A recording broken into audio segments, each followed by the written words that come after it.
disturbance at Acer Plaza? 10-4 dispatcher. Verify address. It's Acer Plaza. Repeat, Acer Plaza.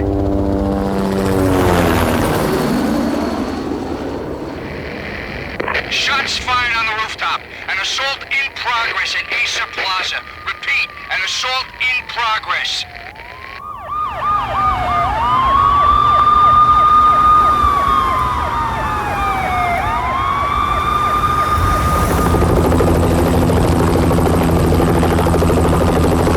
It's a war zone down here.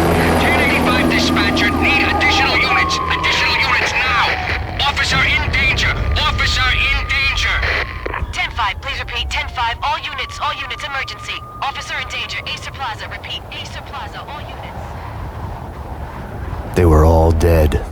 The final gunshot was an exclamation mark to everything that had led to this point. I released my finger from the trigger, and then it was over. To make any kind of sense of it, I need to go back 3 years. Back to the night the Payne started.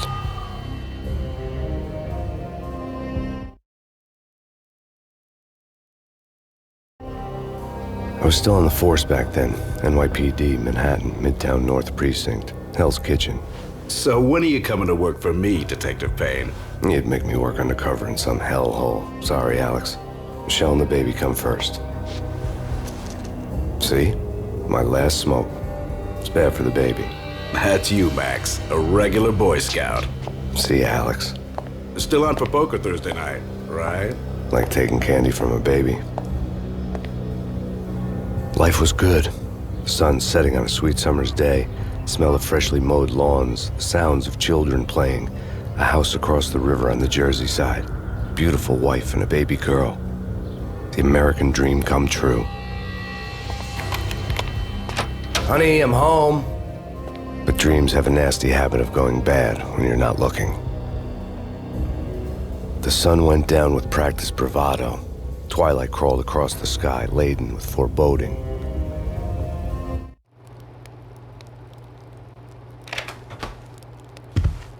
Michelle, honey, anybody home? I didn't like the way the show started. They'd give me the best seat in the house, front row center. What the hell? Something ugly had been tattooed on the wall, a map of things to come. It was a poison syringe, a magic tag full of diabolical meanings.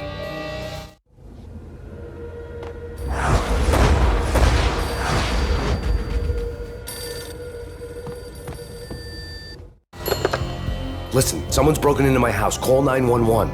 Is this the Payne residence? Yes, someone's broken into my house. They're still here. You have to... Good.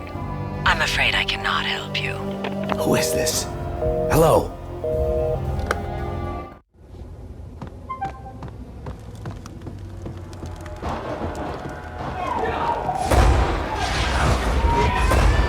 Michelle!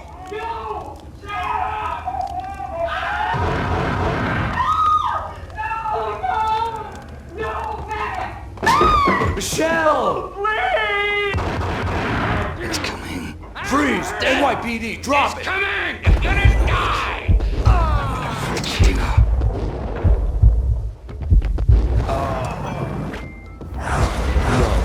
No, please, God, no. The flesh of fallen angels.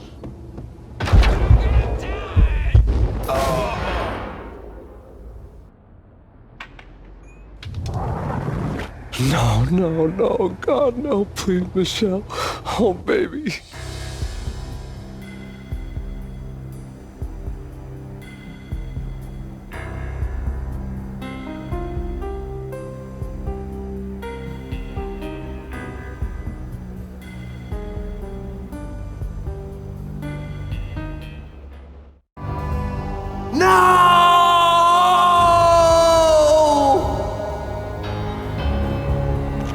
That was 3 years ago. Everything ripped apart in a New York minute. The killer junkies had been high on a previously unknown designer drug, Valkyr, V. After the funeral, I told Alex I'd be transferring to the DEA. It took us 3 long years to get a break in the Valkyr case. Then, finally, 2 months ago, a dime dropper tipped us off that Jack Lupino, a mob boss in the Punchinello crime family, was trafficking. I went undercover, infiltrated the worst mafia family in New York.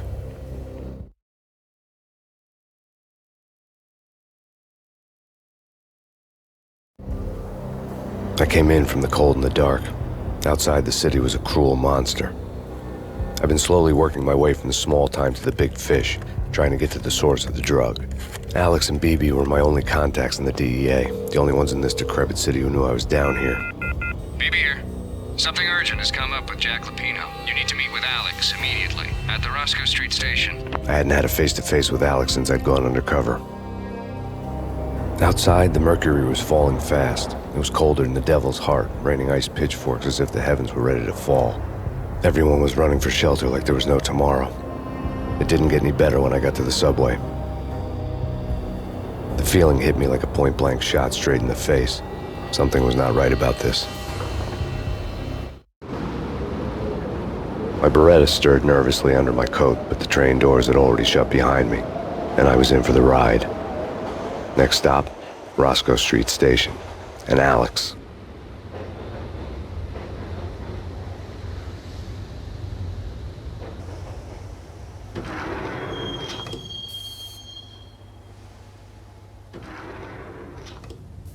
The station was drenched in gloom. Alex was a ghost, nowhere to be seen. I'd have to look for him.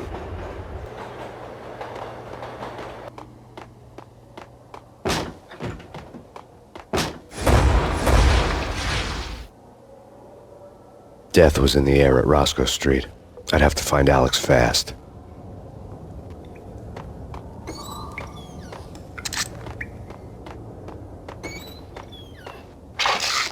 The pills would ease the pain. Wasn't Jake supposed to take care of this? He and Mickey are having too much fun taking care of the cop up there. Oh, well, what's the plan?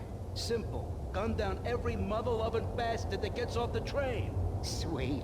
Didn't the train go already? No idea. Let's just wait and see. What the?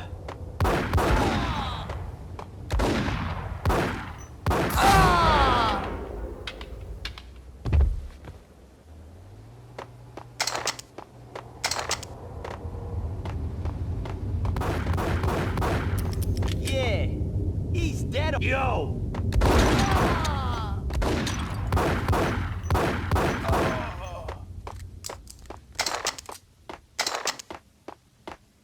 Yo, guys, hey, we're getting around. You hear me? What is this, a joke? Hey, anybody? Hey! Oh!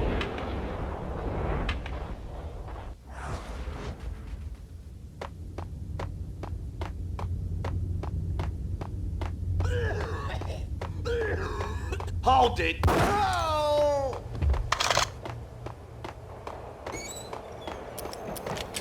That's bad. What the hell?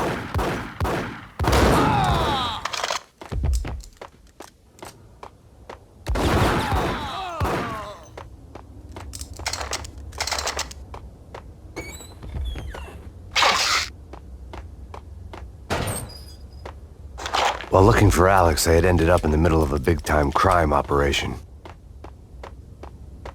Hitting Roscoe Bank ain't exactly keeping low profile. Yo!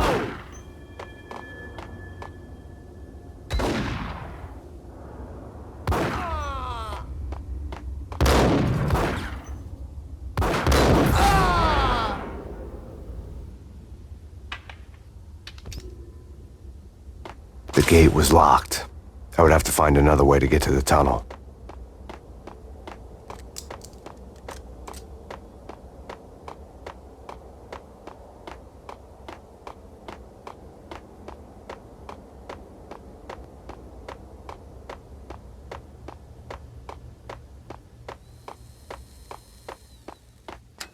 The power to the rail had been cut.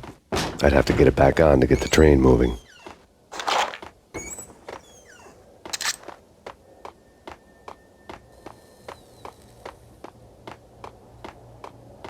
Kiss it goodbye.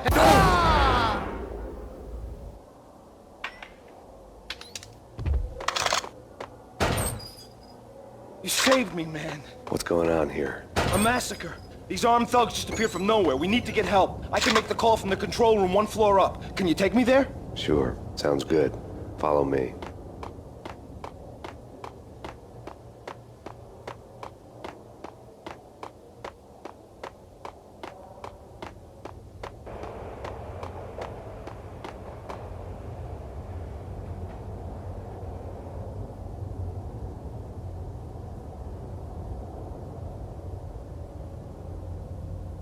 Home free. This way. What the hell?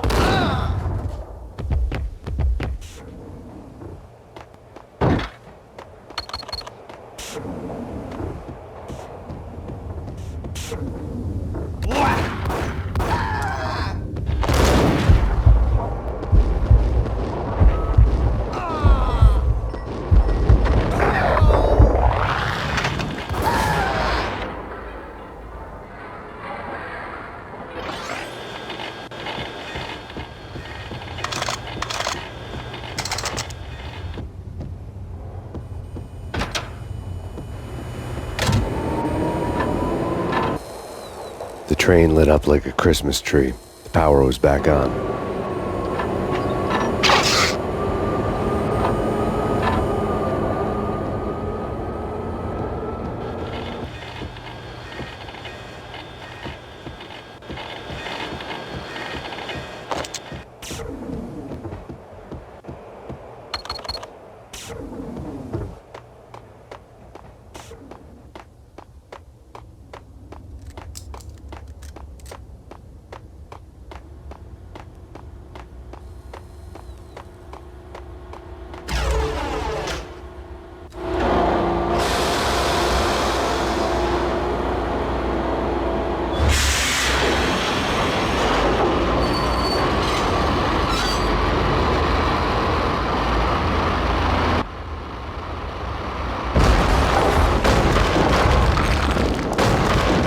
So much for being subtle.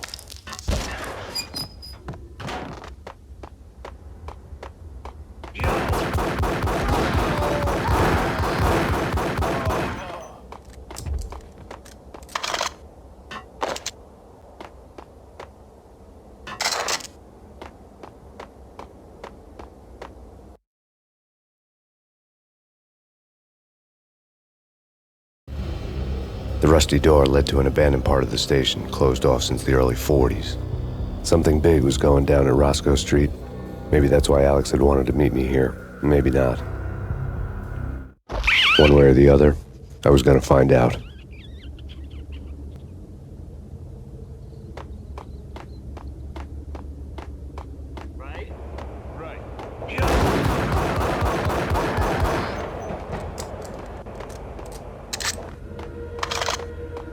What the hell?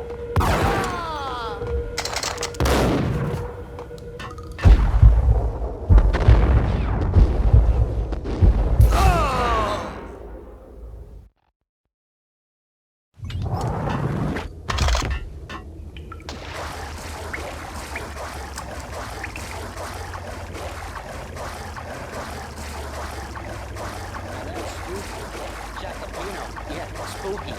But also, it's like the failure count is rising. Yeah, I wouldn't joke about it if I was you. Yeah? The station's not secured. Someone decided to play hero upstairs. That's all we need.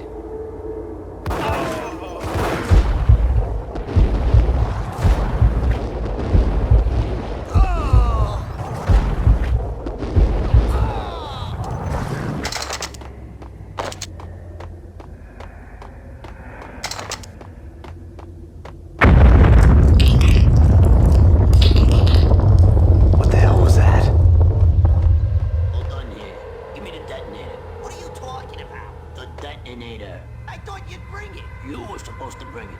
Yeah, right.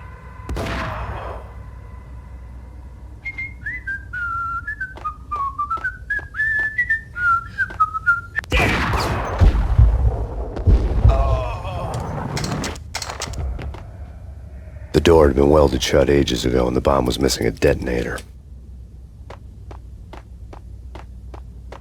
Hold it!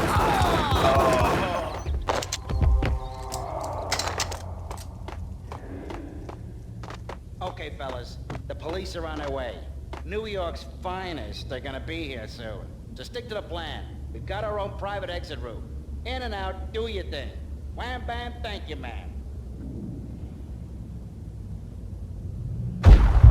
Gun him down!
Come to you now live from the crime scene.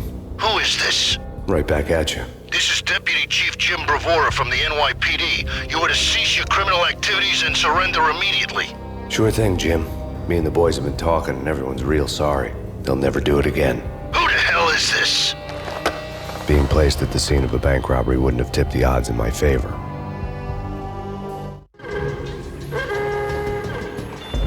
The bank robber's score lay on the table. The bank robbers have been after Acer Corporation bonds. The Acer success story had recently been on every channel and on the cover of every magazine.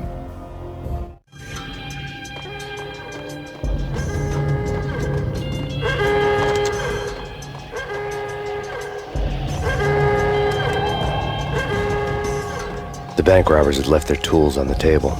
Judging by the detonators, the crooks had bought enough explosives to send Lady Liberty into orbit.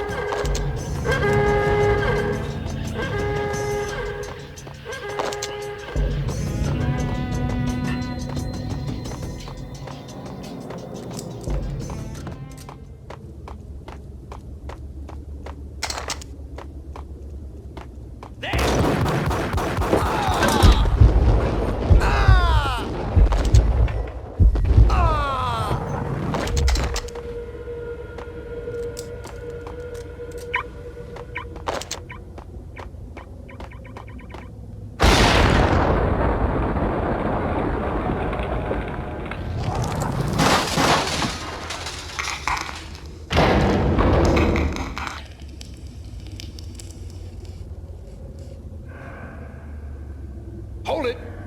Max, Jesus, you almost gave me a heart attack. I nearly shot you. Alex, I'm glad to see you. What the hell's going on? There are more corpses here than at the city morgue. It's an armed robbery, a tunnel job straight to the Roscoe bank vault through the old station wall. Is this why? This is Lupino's gig? This is Lupino's doing? Lupino's men? Really? You sure know how to take a place? Can you get through? No, it's locked. We gotta get out of here. If it's Lupino, it's... Alex? Alex! There was nothing I could do. He was dead. I could tell by the empty, accusing stare of his eyes.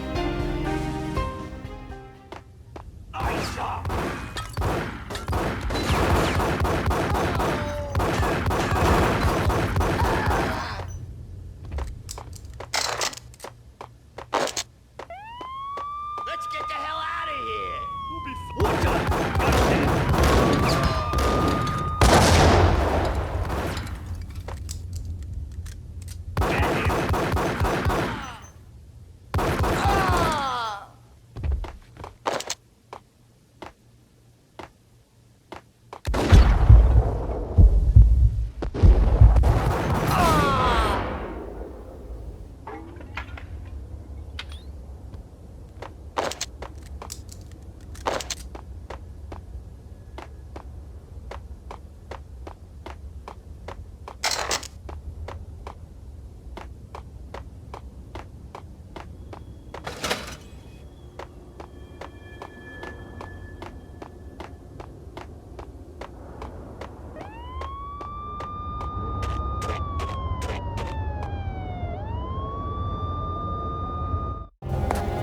Alex had kept me relatively sane for the past 3 years. Now I didn't know how I felt. Somehow he had stumbled upon something big and ended up stepping on Jack Lupino's toes.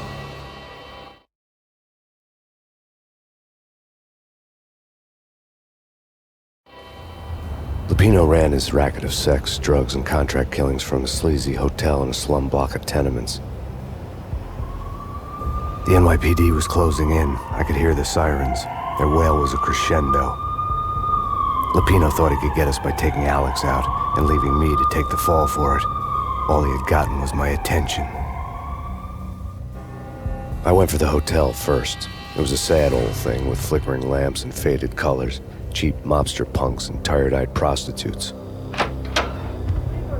I walked straight in, playing at Bogart, like I'd done 100 times before. The place was run by a couple of murdering mobsters with shark smiles. The Finito brothers. Ladies and gentlemen, it's the pain in the butt. Pain to the max. You're killing me. Did you make that up yourselves, or you get some wino downstairs to come up with it? Don't answer that. A rhetorical question. I got something for the boss. Lupino around? That kind of depends on who's asking. A friend or a junk squad plan. Don't answer. It's one of them, how do you put it, rhetorical questions. Lupino ain't here, but he says bye. Lupino wasn't in his cheap hotel. Instead, I ran into the Finito brothers. My cover had been blown. The door slammed shut behind me, and then I was dodging bullets like raindrops. Pain in the butt. Ha ha! Pain to the max. Junk squad pig. Gotta take it to Marble City for it. You heard that? Lay down.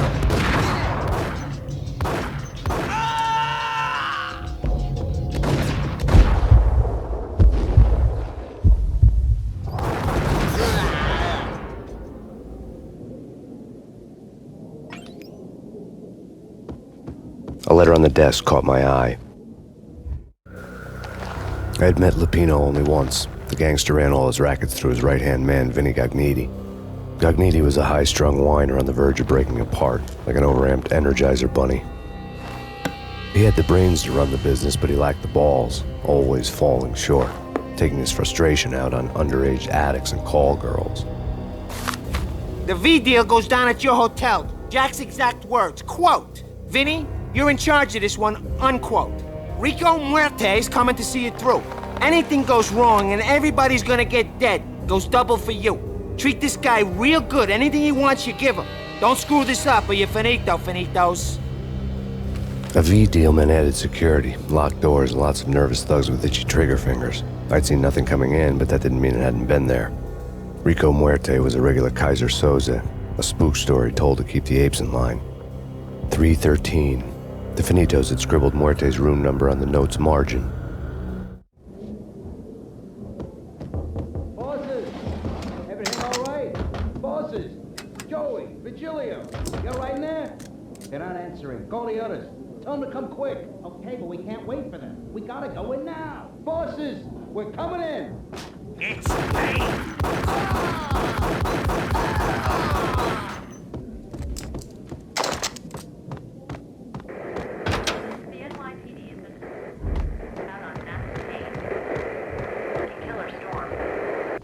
In his press conference today, the mayor stated that Valkyr represents a clear danger to New York and called for drastic actions to eliminate the problem.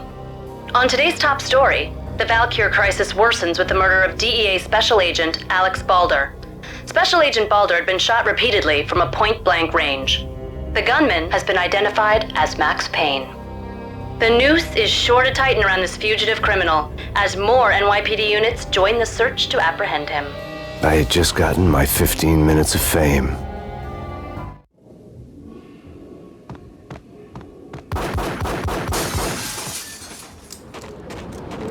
Yeah, something's wrong with the bosses. Payne's there and they're not answering.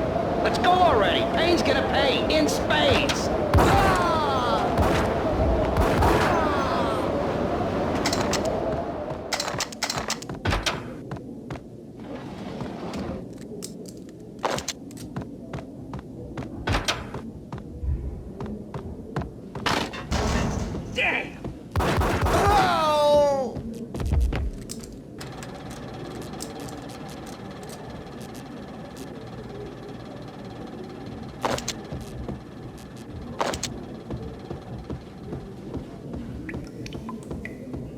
Previously on Lords and Ladies.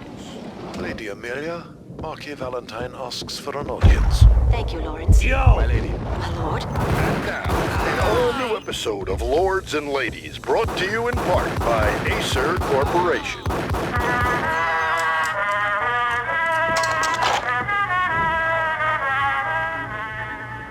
My lady. My lord. My lady, there is a matter of great importance I must bring to your attention. My lord, there is? Indeed, my lady, there is indeed.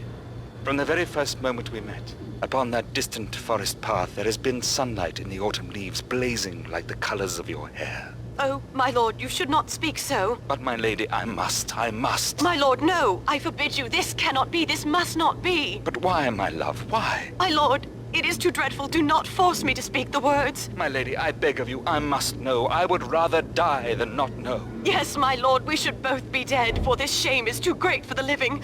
My lord, I am your long-lost sister.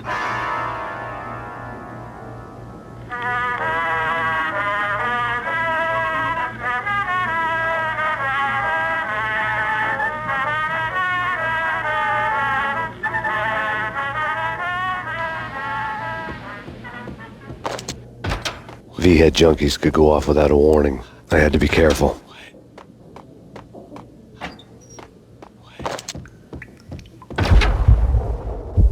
There he is! What the sucker?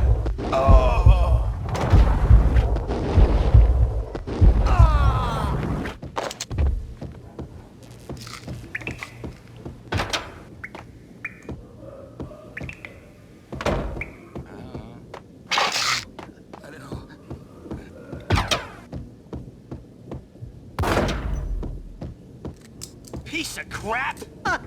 Ooh, there!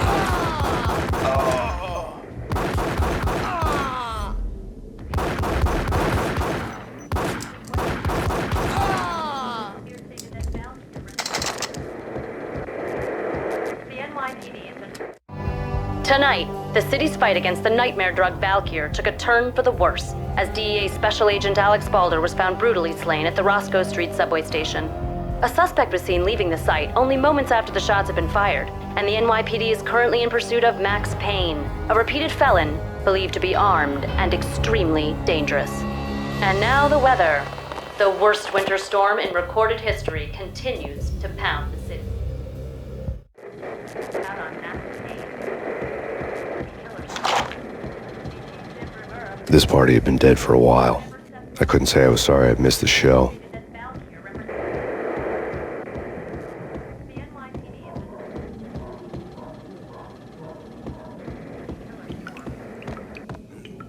I'm gonna die. Get him!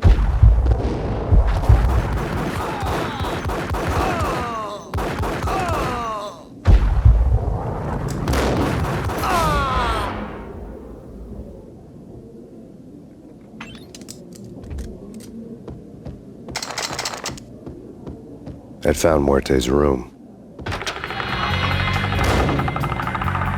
Muerte had received a letter. Our investigation had turned up nothing to link Angelo Punchinello, the head of the Punchinello family, to Valkyr. All tracks had ended with Jack Lupino. The letter in Muerte's room was signed by the Don himself.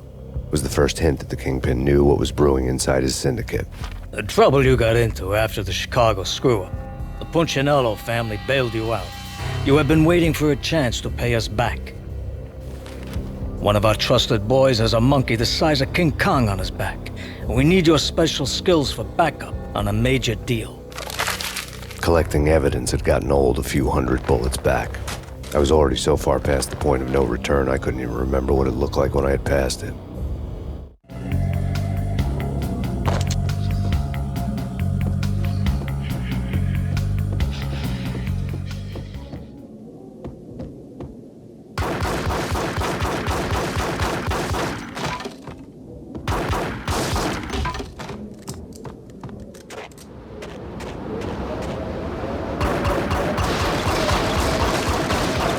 I didn't want to know what had happened here. It was not a pretty sight.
A hooker had left her diary on the table.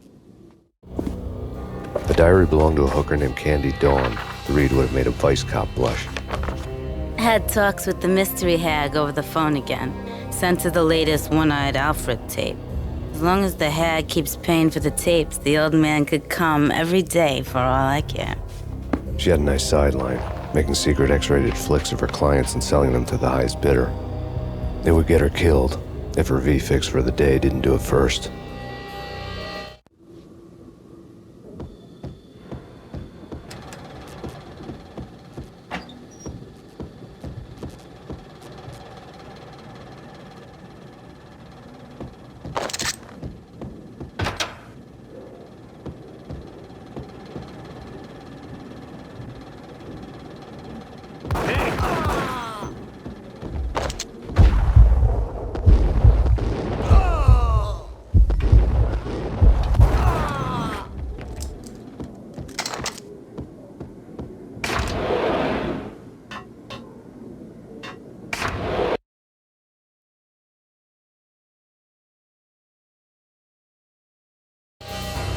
The old service elevator rumbled down to the bowels of Jack Lupino's hotel.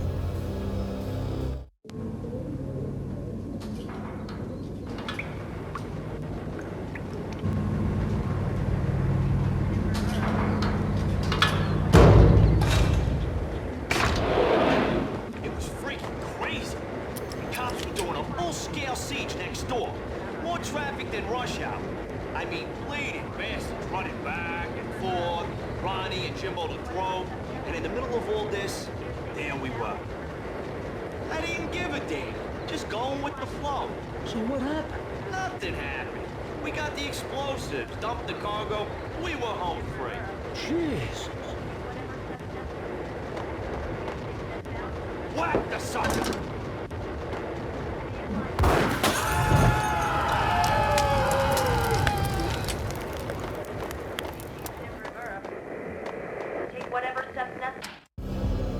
A winter storm warning is in effect in the whole tri-state area, as both freezing rain and heavy snowfall continue.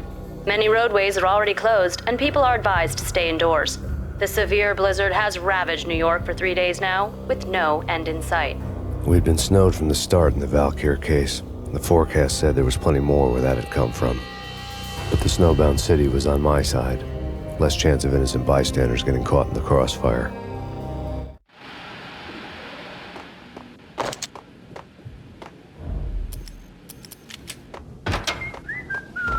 Get him!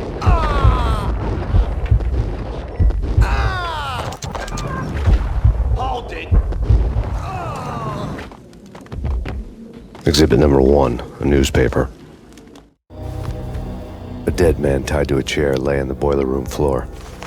Captain Baseball Bat Boy has an unbeatable track record in superhero death matches. But a 6-pack of root beer gets me every time. The murder weapon was a baseball bat, now lying in a pool of drying blood next to a newspaper folded open on a Captain Baseball Bat Boy comic strip.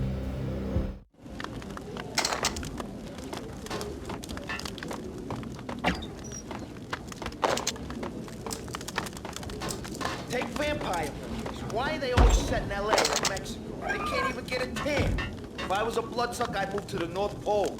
Winter's one long night. Yeah, and what would you eat? Suck blood from penguins?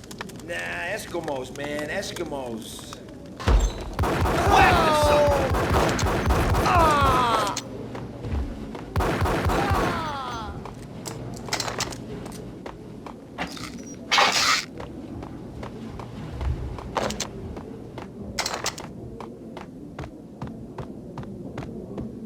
Chill with the guns.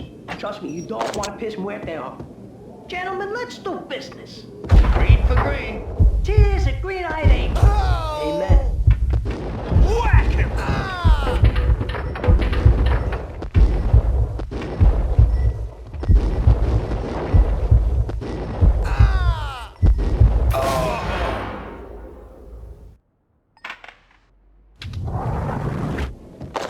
A lifetime ago, this would have gone down as a narcotics arrest.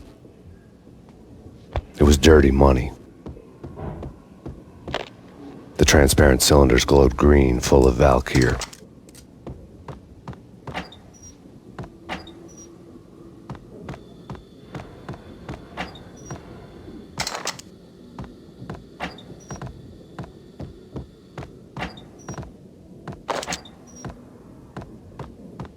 There was a key on the table.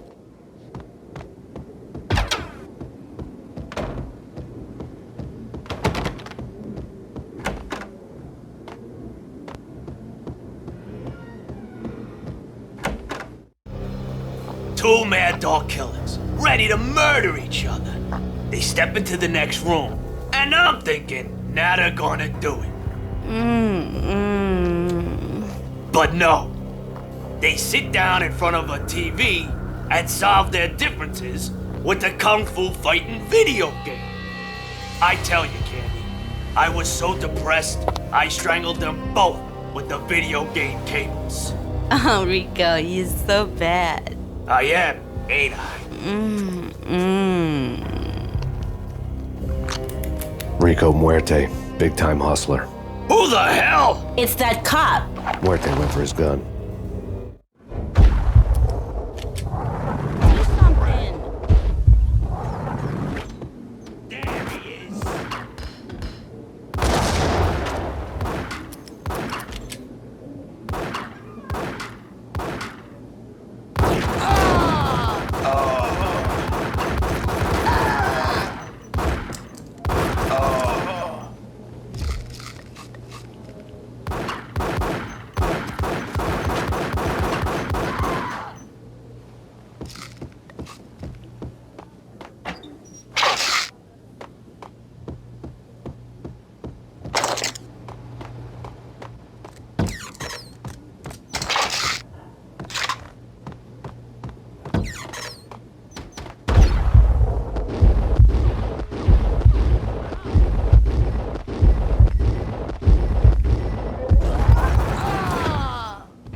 The antique switchboard was still in use. There was an old telephone switchboard in the back room of the reception area, the kind that made phone tapping child's play. It wasn't hard to picture a fat pimp sweating with headphones on, listening to his hookers talk dirty and fake orgasms over a web of party lines, the blood veins of New York. Right now, there was a different set of moans and groans going on. Boss, Cornelia, this Max Payne. He came, started capitalists. He killed him. Are you freaking kidding me? He's just one lousy cop. You better be freaking kidding me. Whack him. What's the freaking problem? Hello? Answer me. Hello? The word was out. A deadly virus released into the city's corrupt circulatory system. Something wicked this way comes. Max Payne at large.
Turn around, walk away, blow town. That would have been the smart thing to do. Guess I wasn't that smart. Lupino's tenement buildings were a seedy hangout for all kinds of sleaze. A liquor store, a pawn shop, a laundromat full of mobster bookies and loan sharks. The list went on. The how and why of it was a mystery to me, but they knew I was a cop. They knew I was coming, and they were going to get real trigger happy about it. I got to see Lupino's hangout all lit up. A bomb went off, turning snow into liquid gold. A pillar of fire lifted the remains of a car straight up into the air. The flames were highlighted on the hood of a black Mercedes-Benz as it coasted down the street real slow, as if the driver didn't have a worry in the world. I got a good look at the man riding shotgun. It was Vladimir, the head of the local Russian mob, the fly in Don Punchinello's suit. The ringing in my ears was the sound of a mob war being waged.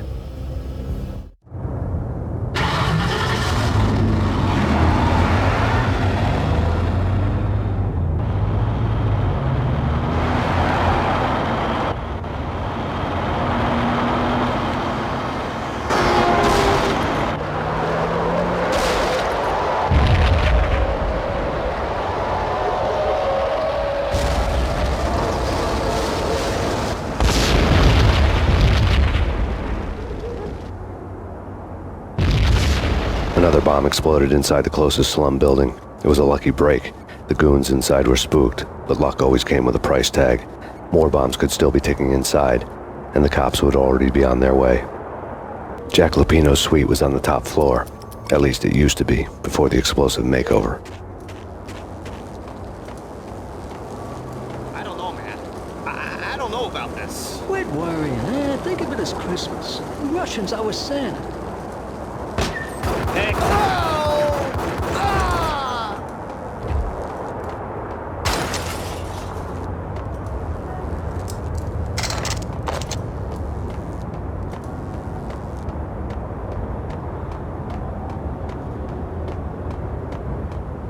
The headlines were a depressing read.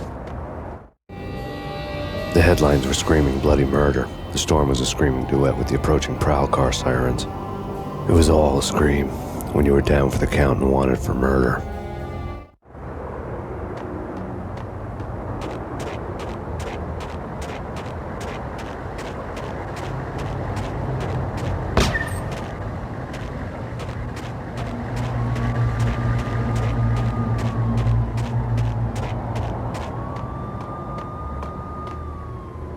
What the?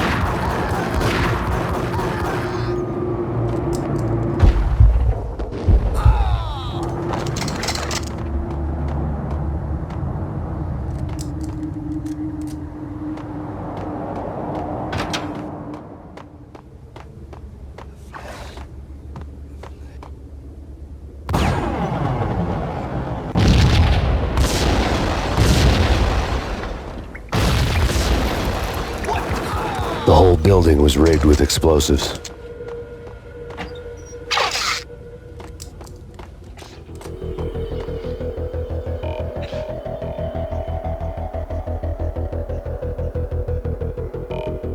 Hold it!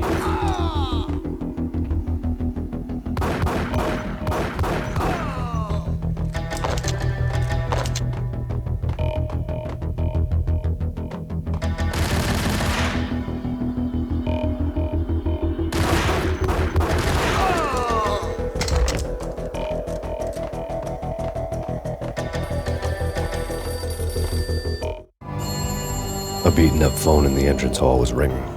It could have been just a junkie in need of a fix, but it turned out to be something more sinister than that. Am I speaking to Mr. Payne? Who wants to know? My name is Alfred Wooden. You must hurry. The police are on their way. Tell me something I don't know. They know you're there. How? And what's it to you? I will contact you again. The cops arrived, sirens singing in the off-key harmony of a manic-depressive choir. I had a few minutes while the SWAT team would go through their usual routine. By the time they busted in, I needed to be long gone. Max Payne, this is Deputy Chief Jim Bravura from the NYPD. Drop your weapons and come out with your hands above your head. Did you hear something? Nah, take it easy.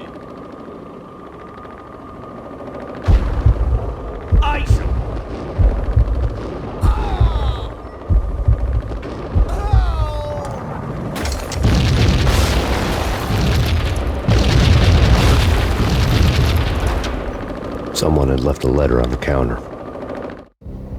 Suddenly it all made sense. The bombs, the Russian mob boss making an appearance in person. Gognitti was his usual self, all talk and no walk. After our hit, the Russian has only a couple of guns left, and they can be bought. There's no freaking way he has the guts to try anything after that. As it turned out, the Russian had plenty of guts. One thing he could count on, you push a man too far and sooner or later he'd start pushing back. There was a key on the shelf.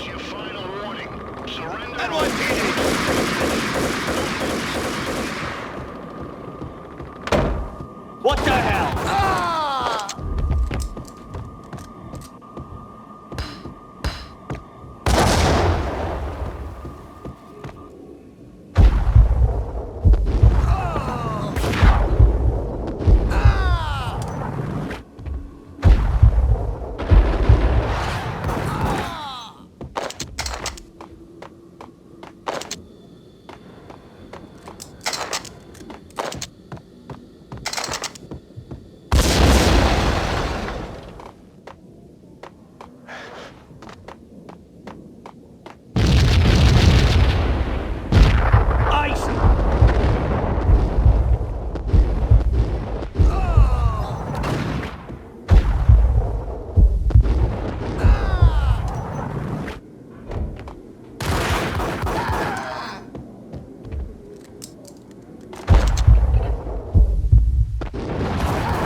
The bombs had destroyed all the stairs up to Lupino's office.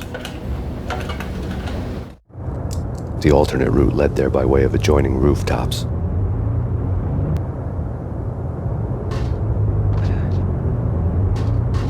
It's never been this cold. Never ever. It's like the sky's falling. Yes, sir. It's the end of the world as we know it. And I don't feel fine. I don't feel anything. Not a thing. I'm freezing my butt off.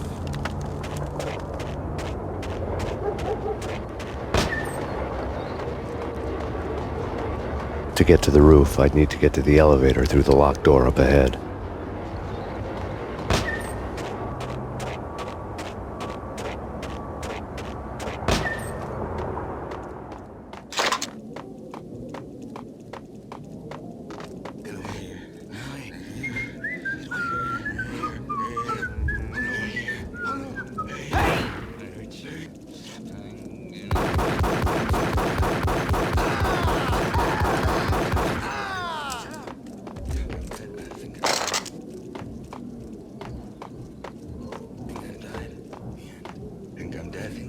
Hey,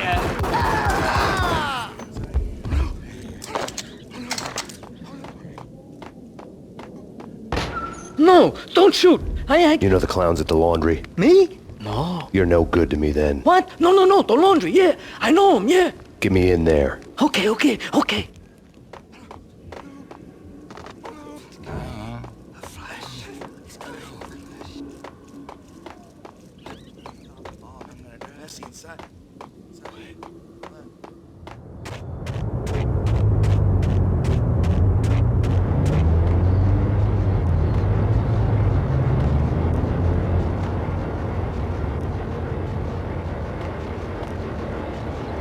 It's me. Open up. Let me in, quick. Not so fast. The password. John Rule. Come on. Okay, John Rule. All right. Come right in. It's a trap! It's Payne!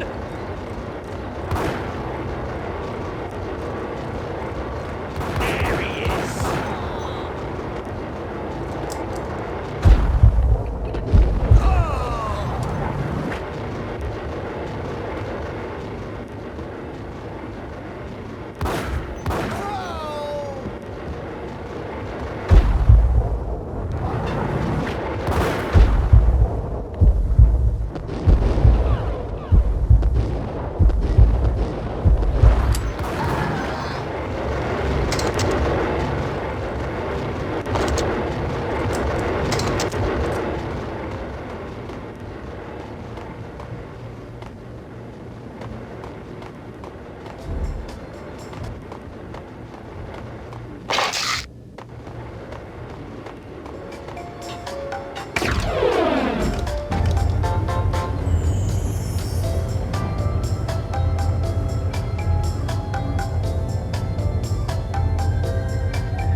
New York City is in crisis tonight, with reports of Valkyr-related gang war in the streets of the Bronx.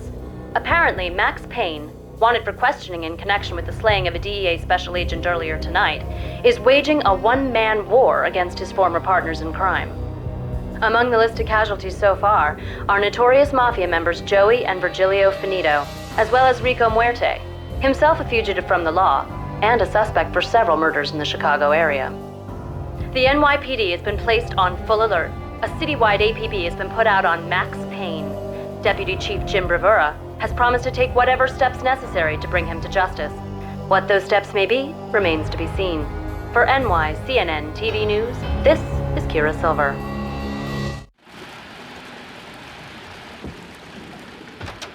What the hell?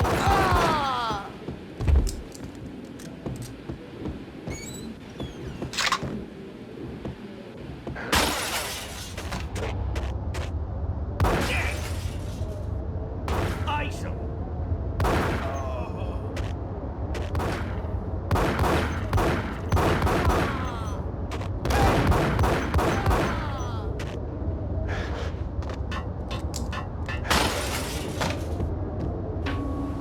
This week on Address Unknown. I don't want to go there. It's the last place I'd want to end up. But that's where I always end up anyway. Only, it's not me talking to the pink flamingo, but someone who looks the part down to the finest detail, except that he's evil. I'm hiding in the shadows, watching it all unfold. The flamingo speaks. You can speak here.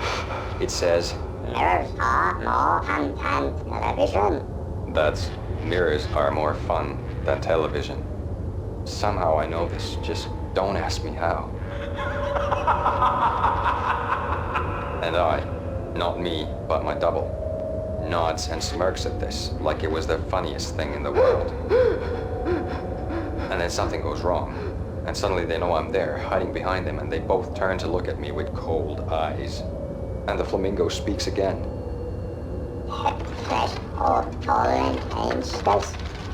I have no idea what that means.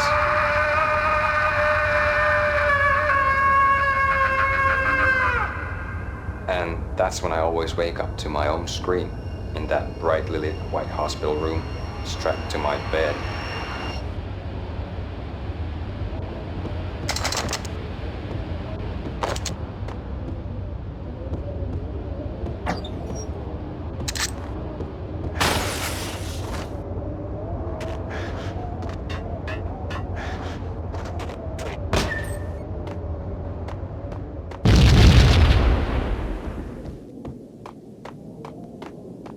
Red, blue, or green? It's always red or blue in the movies. So, green? No, not the green.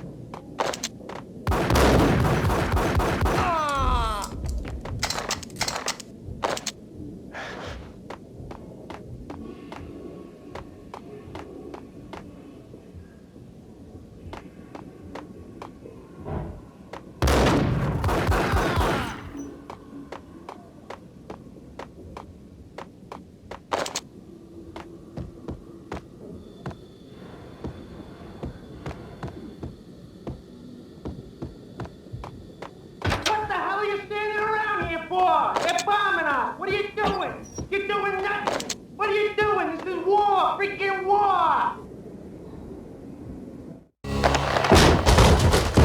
Vinny Gognitti. Just the man I've been killing to see. Payne? Freaking Fed! I knew from day one there was something screwy about you.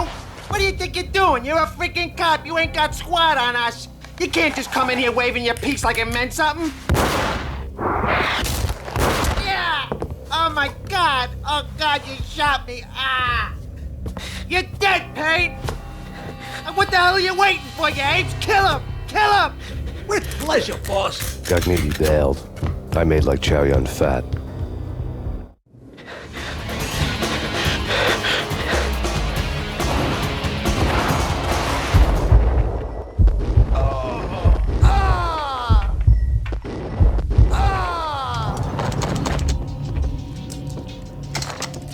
crumpled letter lay on Gagniti's desk.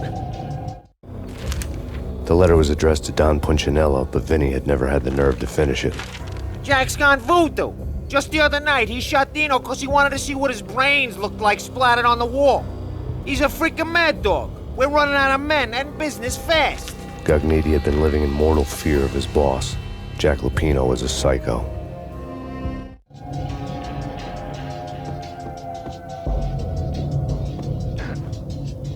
Vinny Gagniti was running scared.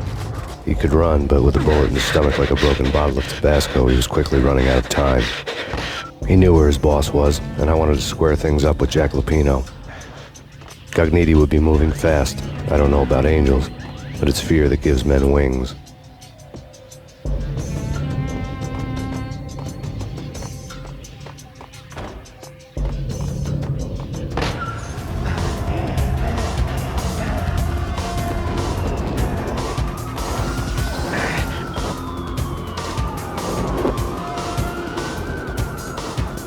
Gagniti hitched a ride.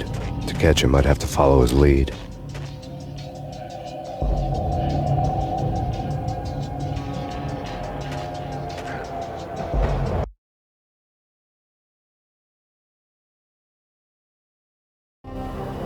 This was my second train ride of the night. The way it started didn't promise anything better than the last one.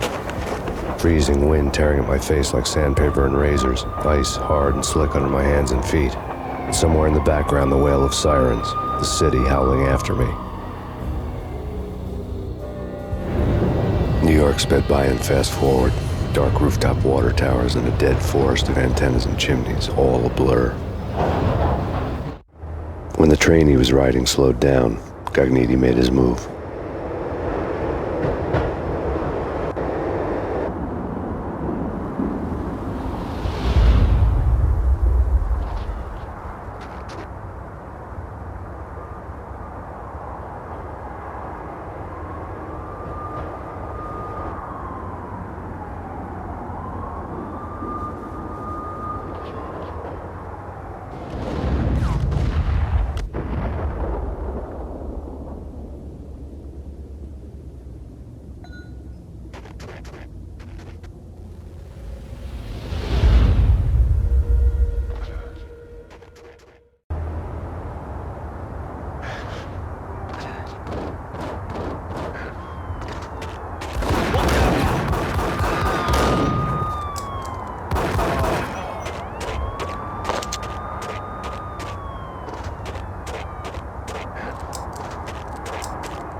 It's Payne! He's coming down the stairs! Shoot the bastard!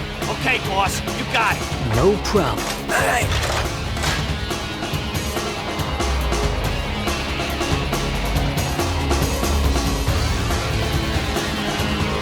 What the hell?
Max Payne has nowhere left to go. We are very close to capturing him. You'll get a full statement then. Right now, I've got better things to do, ma'am. That was Deputy Chief Jim Bravura from the NYPD with no further comment at this time. Apart from his suspicious food habits, I figured Bravura to be one of the good guys. Fate had just dropped us on different sides in this. But when it came to capturing me, he was way out of his league. I had already ditched the cops a couple of rooftops back. For now.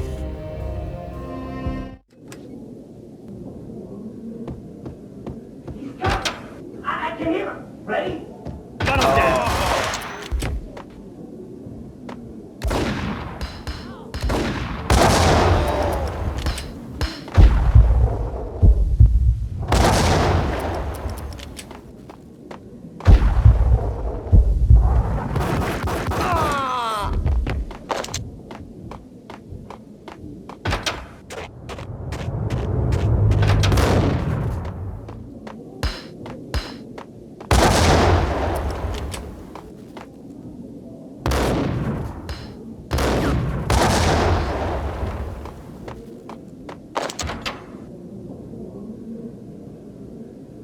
Open, goddammit!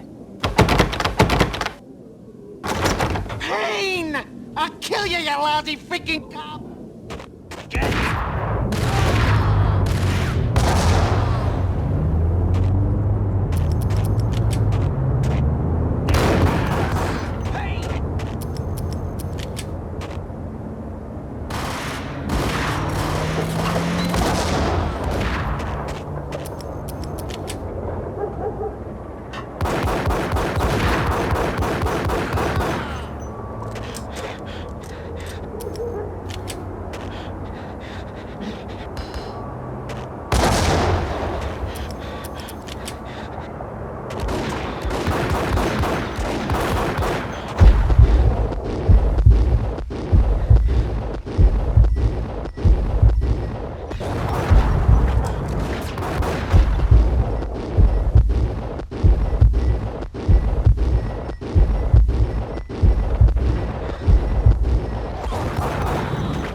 Gagniti ran out of steam in a dead-end alley with steam boiling out of the sewer grates like all the fires of hell were burning high beneath us. It was shakedown time. Where's Lupino? Screw you! Bad start, Vinny. Police brutality! I rate pretty high on that. You can't just hurt me in cold blood? Just keep telling yourself that. Listen good, Candyman. I'm not gonna be anybody's fall guy. I wanna know where your boss is hiding. There was no glory in this. I hadn't asked for this crap. Trouble had come to me in big dark swarms. The good and the just were like gold dust in the city. I had no illusions. I was not one of them. I was no hero. Just me and the gun and the crook. My options had decreased to a singular course. I'll tell you, just don't hurt me no more. Lupino's at Ragna, the nightclub. Book me, take me in the whole minute to freaking jail, just don't hurt me. Your rights will be read at your funeral.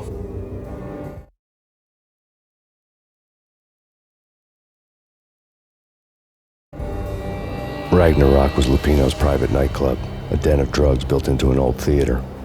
I knew what waited inside. V had junkies ready to explode in random acts of senseless violence, and Lupino's goon squad, the worst stone-cold killers this side of hell.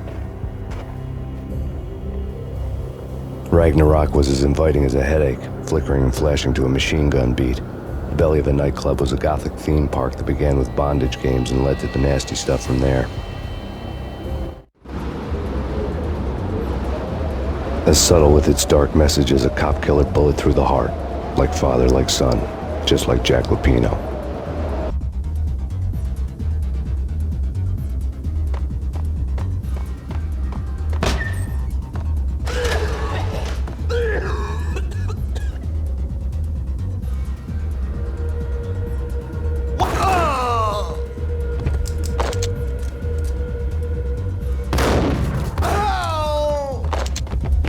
The book had never been a bestseller. Given the setting, I was surprised to find that somebody had been passing time reading. The paperback was entitled The Age of Murder and Storm. The The blurb on the back mentioned Norse mythos and Ragnarok, the end of a Viking world with a terrible winter that covered the earth in ice, when vile crimes were rampant and all humanity lost. I could see how somebody impressionable might get it into their head that we were at the end of time. I was also beginning to see what the nightclub and its owner were all about.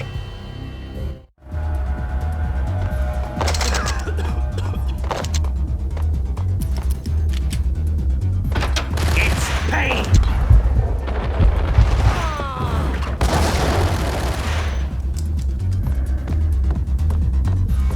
What the hell?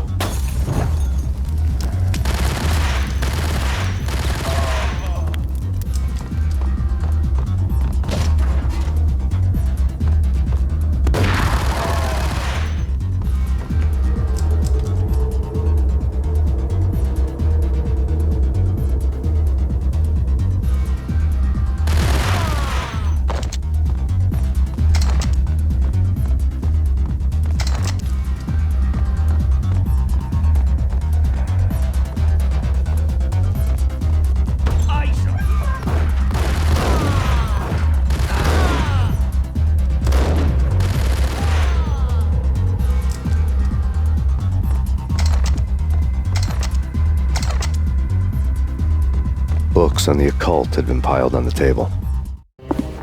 The room was stacked with light reading, such as Necronomicon, Witchcraft, and Paradise Lost. Old exotic titles like Malleus Maleficarum and De Umbrarum Reini Novum Portus. Books with pentagrams on their covers, all dealing with the occult and the infernal, lying between stacks of horror videos and a couple of Ouija boards. The only thing I could take seriously was the thought of Lupino taking it seriously. He had been spending a lot of time getting intimate with the guy downstairs.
The backstage area led to Lupino's inner sanctum. The hot air inside was like an invisible wall, thick with incense and something else, a sickly sweet smell that made you gag. This was the rotten core of the Big Apple. Lupino lurked somewhere ahead, like a spider at the center of his web, waiting. The vapors in the air started to make my head swim. Torn pieces of a letter lay scattered on the sofa. Punchinello had threatened Lupino in writing. The note had been torn to pieces, bloody fingerprints all over them. Don't want you to think that one of my boys is not playing with a full deck. Shape up, Jack. We are running a business here. I'd hate to send the trio to strong-arm you. The trio were the Don's notorious henchmen. It was obvious that Lupino hadn't been intimidated by the threat. Lupino's notes covered the table. Jack Lupino was crazy, all right. The table was scattered with notes of demented arcane nonsense written in rusty blood, a mishmash list of demons, devils, and dark gods evoked. Beelzebub, Asmodeus, Baphomet, Lucifer, Loki, Cthulhu, Lilith, Hela, blood given to you all. He was after that old Faustian deal, your soul for power and fortune. Just sign on the dotted line with your blood. Lupino's notebook lay on the pedestal. Jack Lupino was crazy, all right. Mythic wolves, let loose to devour the sun and the moon. Lupino is the wolf. I'm Mr. Beast, the big bad Fenris wolf. I'm the end of the world man, wearing the flesh of fallen angels. After Y2K, the end of the world had become a cliché. But who was I to talk? A brooding underdog avenger alone against an empire of evil, out to right a grave injustice. Everything was subjective. There were only personal apocalypses. Nothing is a cliché when it's happening to you.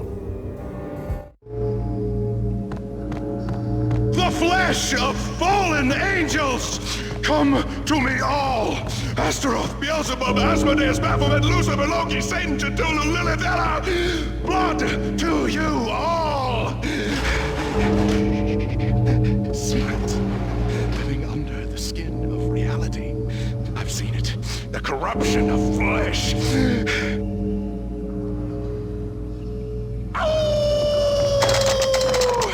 I'm the wolf, yeah! I am the wolf! It's close. It's coming. You have come. A witness to the end of time. It's now! I will rise to her side! I don't need the words! I'm beyond the words! Hold it!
I had known there'd have to be a catch in it somewhere, and this one was the Empire State Building of catches. Lupino was pumped up and dying to go 15 rounds with a mutant alligator. And then he started this spooky monkey talk, straight from a bad dream. Mine. I have tasted the flesh of fallen angels. I've tasted the devil's green blood. It runs in my veins. I've seen beyond a world of skin, the architecture of blood and bow and arrow. Death is coming! She is coming, and hell follows with her. This is the twilight winter.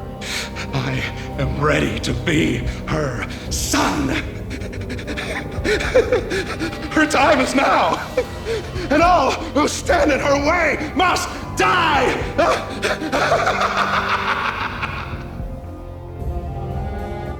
Die!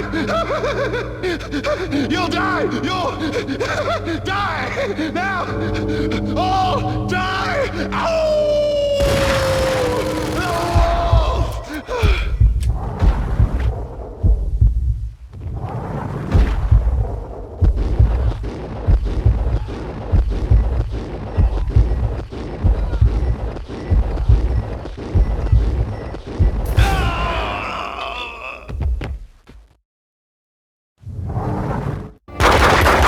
Pino finally went down. I wanted to make real sure he'd stay that way. V was a bad monster. Turned them into friggin' zombie demons from outer space. I think he's dead already. Huh? And that's when it happened. But dead or not, you've got the wrong guy. In stepped this knockout femme fatale holding a gun to my face. I returned the favor.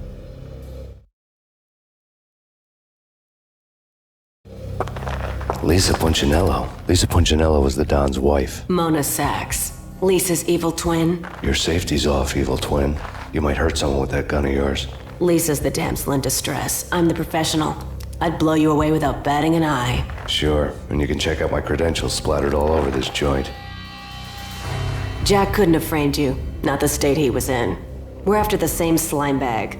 Angelo Punchinello's the one who murdered your friend and framed you with it. You know this for a fact? I've got my sources. I don't have a clue these days. I just shoot them as they come. Who put a contract on the Archfiend? This one's mine. I hate the guts of that sadistic wife-beater. Why not pool our bullets for this one? I thought you'd never ask. My finger was starting to twitch. How do you like your whiskey? I'm easy, as long as you don't try to slip me a Mickey. You're a real angel, Max. It was good stuff. Tasted sweet as honey going down. Nothing personal. Can't risk you going berserk and getting Lisa killed.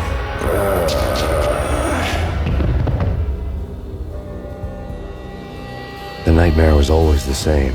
Violent shapes moving in darkness, old and ugly. The killer's mad laughter was a riddle filled with wicked innuendo.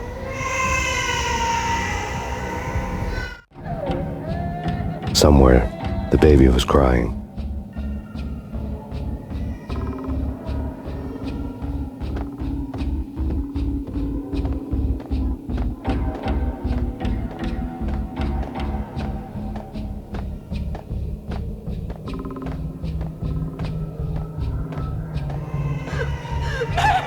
No, please, act.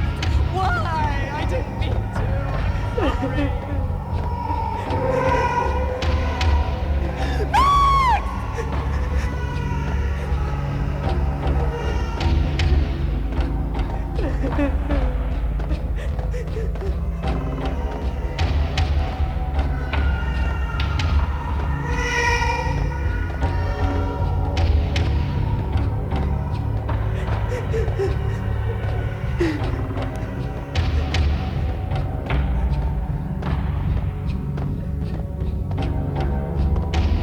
Should have known it when we found you snoring next to Lupino's corpse. A comedian, huh? The pictures were filled with good old times. Alex and I had a few moments of glory between us. Crime-fighting comrades, the best in NYPD DEA collaborative team. Good-hearted macho bullshit like that. I would have given anything to have him here as my backup. No such luck. No luck at all. Michelle looked at me from the photo. The Payne family. Happiness captured in a Polaroid moment. I had thought it would last forever. Till death do us part. I didn't want to think about it. As long as I didn't, it could never happen. But I had broken my own rule. The thought had already slipped in. Fear was rusty needles poking at my brain. Cold and scaly, it slithered down my chest.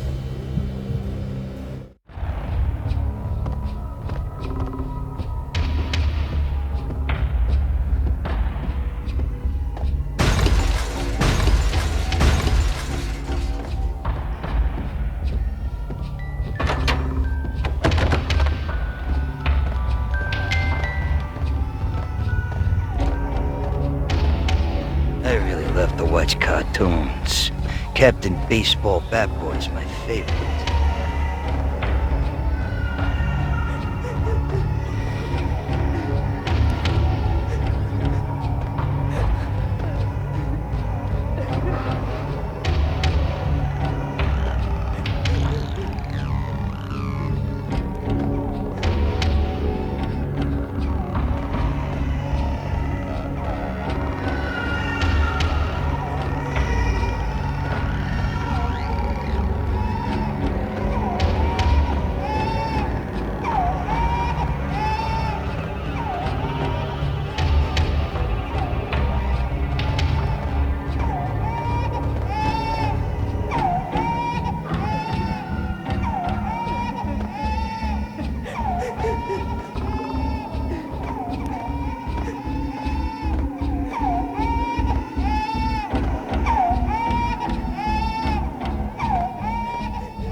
No, please God, no.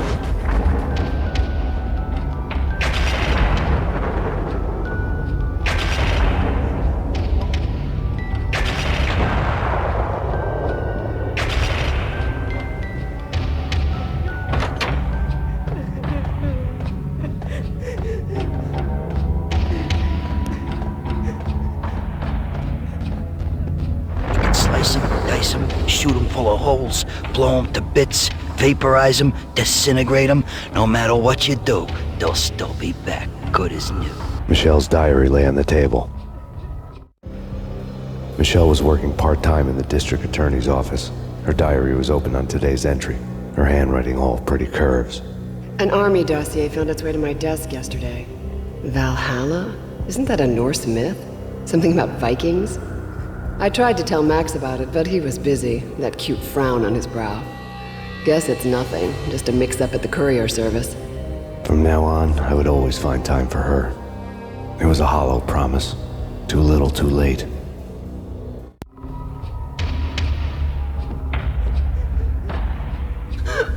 Max, no, please, Max! Why? I didn't mean to. I'm sorry.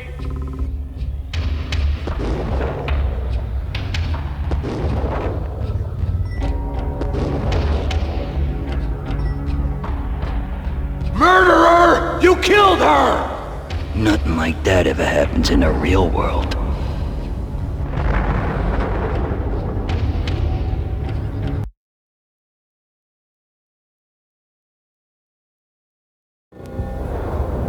I woke up in a bad dream.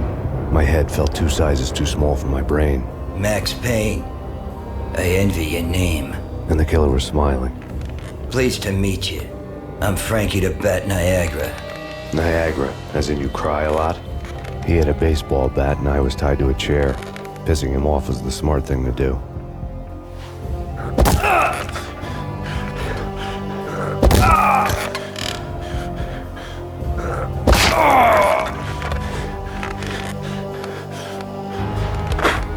Nothing wrong with a little laugh now and then. Take me, for example. I love to watch cartoons. Cartoon violence is a fascinating thing. Let's take a break. I need to take a leak and maybe grab a cold one at the bar. Don't worry. I'll be back to finish this off. And then, it's checkout time. You play, you pay, you bastard. He swaggered out, and the door clanged shut behind him, locks clicking into place. Everyone makes mistakes. Mine hadn't been to crack jokes about the goon with the bat. He'd have cracked my skull regardless. It hadn't even been to trust a girl with a gun. I had blindly gone after the first bad guy on my hit list when I should have been aiming further up the ladder, at the head of the Punchinello family. I couldn't bring myself to be pissed at Mona. Guess I had a soft spot for her pretty face.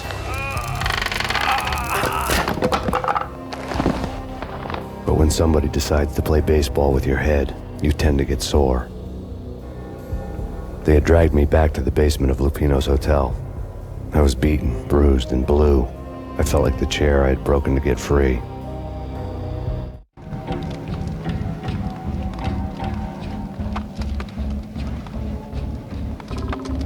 All I had was Niagara's bat, sticky with my own blood.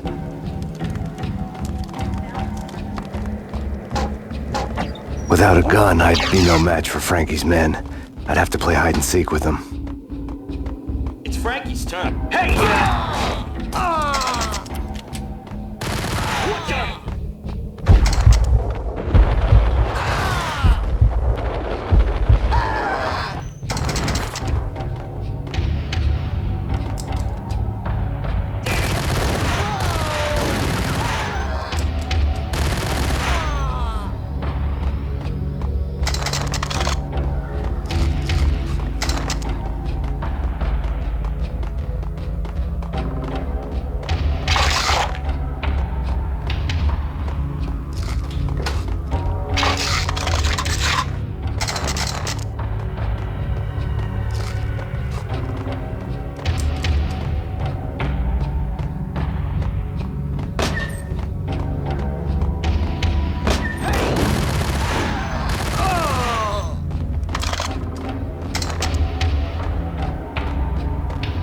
Another newspaper caption for a murder scene. Frankie had left his calling card, a Captain Baseball Bat Boy strip, next to a sewer passage filled with bodies. You'd better not mess with Captain Baseball Bat Boy. Even my archenemy, Bicycle Helmet Girl, swoons at the sight of me. Aha! There were enough corpses to put a mass murderer to shame.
Things were fast going from bad to worse.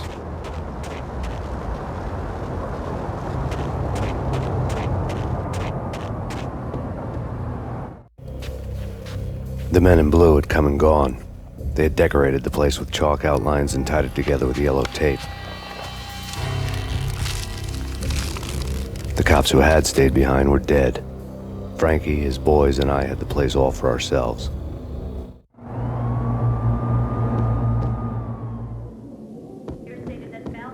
Just forget about it. Just forget about it. Hey, just forget about it. That crazy witch, you should have heard her. She was a real scream when the boys caught her trying to cap the Don. Oh, that's freaking bad. To the trio? That's even worse than what Frankie's doing to that poor bastard downstairs. She's gonna take a long time to die. The mobster muscle on the phone was talking about Mona. Punchinello's trio were nothing but bad news.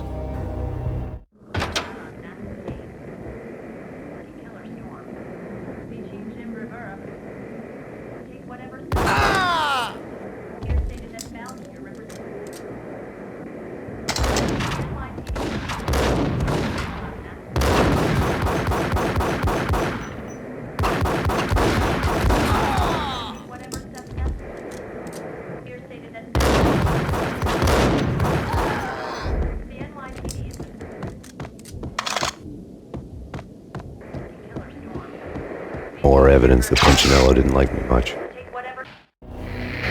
The fact remains that all the victims so far identified in the Ragnarok shooting have been known criminals, many of whom had large doses of V in their blood. Reliable sources say that Max Payne was also among those killed, although no body has been recovered at this time. Reliable sources. That meant somebody thought the Mafia had me, didn't want the cops snooping around anymore. The body would be delivered to them barely recognizable. Case closed. Don Punchinello had the power to be that reliable source, which was no news. But his news was old news. Framing me hadn't been enough. Don Punchinello had put a hit on me. He wanted me dead, and it had been important enough for him to give written instructions to Frankie about it. Max Payne should die like a dog for the trouble he's caused. Frankie, I know I can trust you to give this matter the dedication it needs.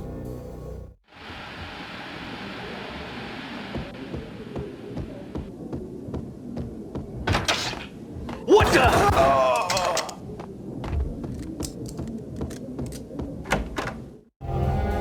The hotel bar was fast developing quite a history.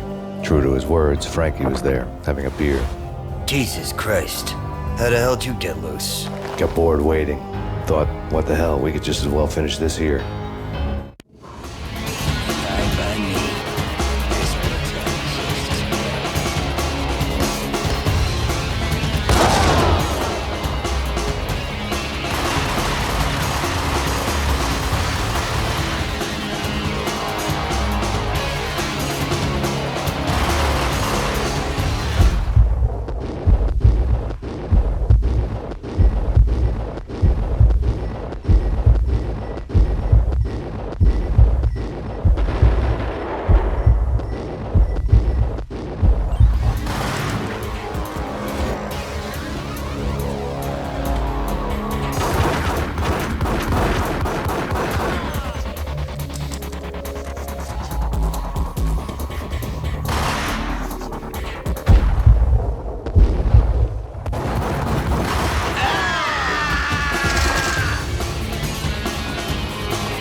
Thank you.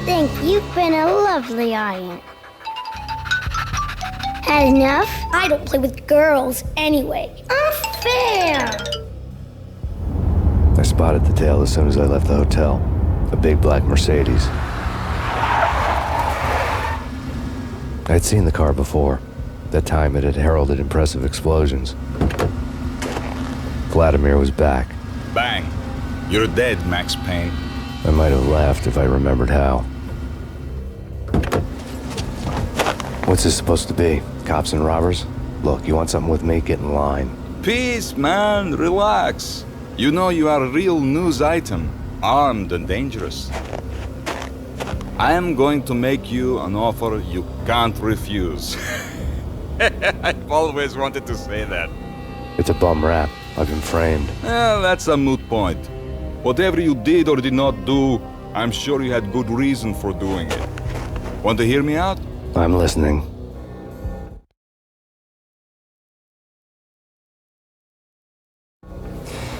Punchinello messing with V is bad for business all around.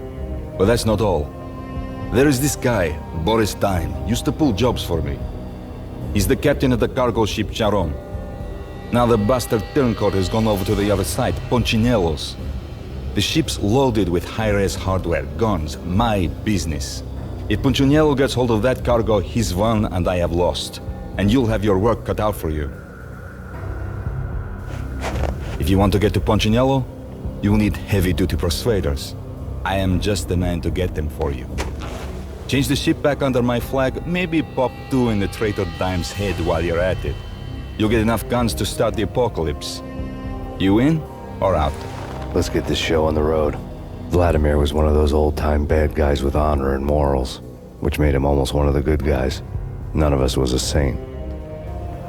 The Brooklyn riverfront was a maze of rusty containers, sharp-boned cranes looming up from the snowstorm.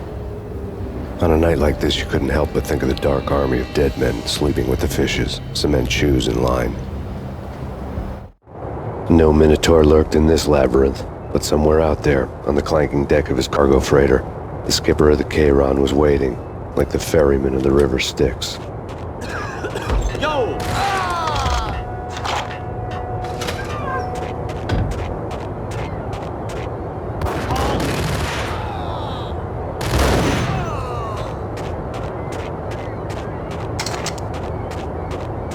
Both of them beat to a pulp. Eyes swollen. They couldn't see in the end. Swaying on their feet. Slipping on the blood. Money's worth. Brought tears to my eyes. Transcendental.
I doubted the letter was a receipt.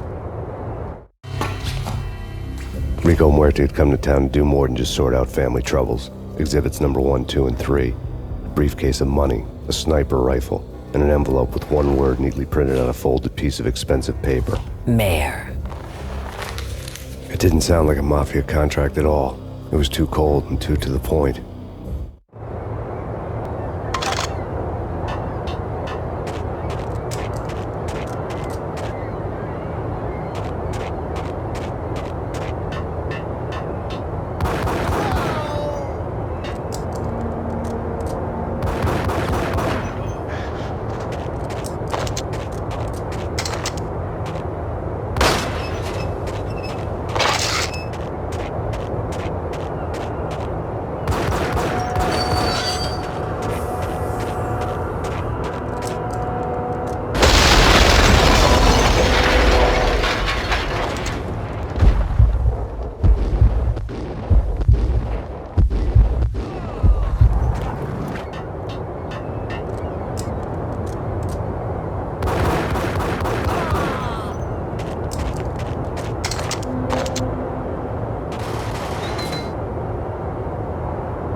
Found Boris Dime's ship.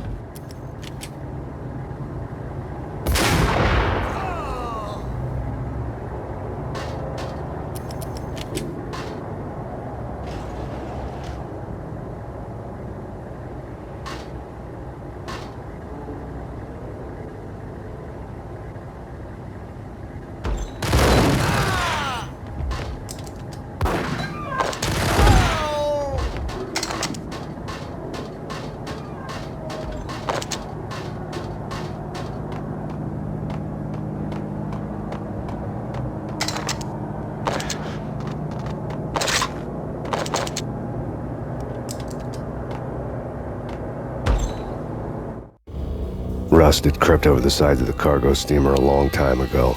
Boris Dime would be on board. I'd have to smoke half of his crew to even get near the gangplank. The guns were probably being kept in the hold, buried amidst the rats and oily water.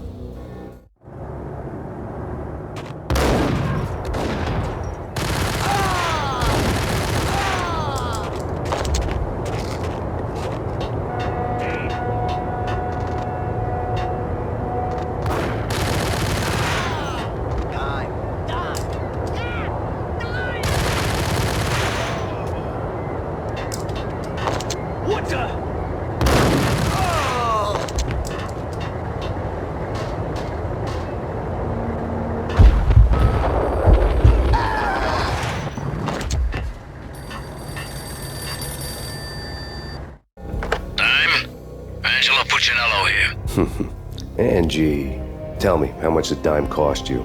I bet it was more than his name. Max Payne. Right the first time. You're dead, punk. You sure you're not confusing me with Boris here? But you are right, of course. Pretty soon we should get together and have a talk. You son of a... Pissing Punchinello off was a dangerous game, but when people get mad, they make mistakes. I should know. That's where I wanted Punchinello, mad enough to trip over his own feet, preferably into a grave.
Did you get everything you need? Check.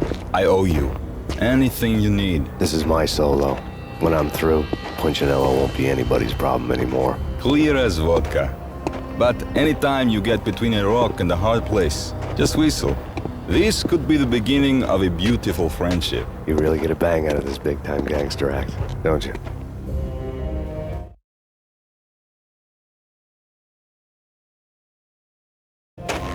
Even with all this firepower, I figured I couldn't get to Punchinello at his manor. I could only hope that he wouldn't pass a chance to hear me beg, to see he's won. This is Max Payne. I want to cut a deal. Payne, you're a dead man. That's what everybody keeps telling me. I got your ship and her cargo. I want to meet. No pain, no gain. Capiche? You know my restaurant? Yeah, I know it. 1 hour. Punchinello's restaurant had seen better days. Snow was falling like ashes from post-apocalyptic skies, but that was outside. Things would soon get hot in the Don's restaurant. I knew it was a long shot, Angelo Punchinello actually showing up, but there was no crime in hoping.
Punchinello was burning to get me.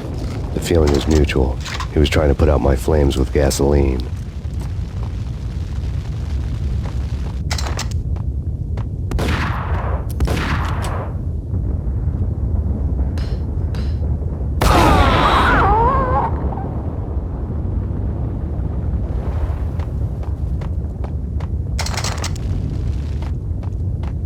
The mobsters have been guarding a real treasure. The way out of this disco inferno.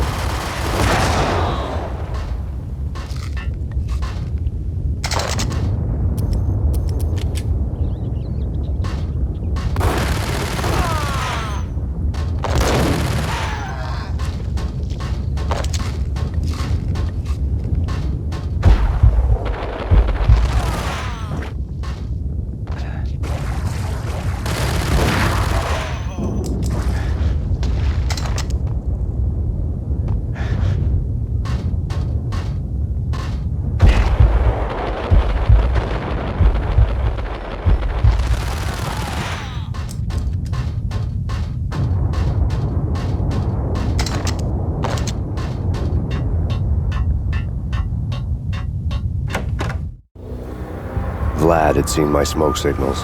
The Mercedes was revving to go, almost drowning out the Banshee wail of the sirens. You coming? We'll drop you off at the Punchinello Manor. Sounds good to me. When this is over, look me up. I could use a professional like you. I'll keep that in mind.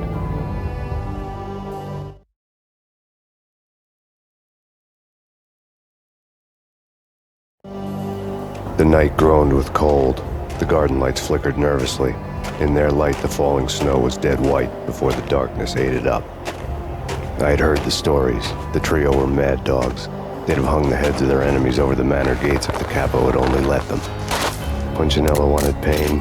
He'd see the pain. The trick in my situation was that there was no trick, no matter what the movies tell you. No rules, no secret mantra, no roadmap. It wasn't about how smart or how good you were. It was chaos and luck, and anyone who thought different was a fool. All you could do was to hang on madly, as long and as hard as you could. Someone had graciously left the back door open for me and killed the guards. My money was on Mona. I knew the trio would be standing between me and Punchinello. I had read their rap sheets, thick as phone books. No one would be walking out of here alive. The numbing cold of the broken night had followed me in. Upstairs, the trio tangoed down the manor halls to the silent rhythm of their murderous hearts, the blood of their victims rust on their lips. Vince Mugnano, Pilot Providence, aka Big Brother, and Joe Deadpan Salem. The pistol was a frozen lump in my hand, piercing the skin, gnawing me to the bone.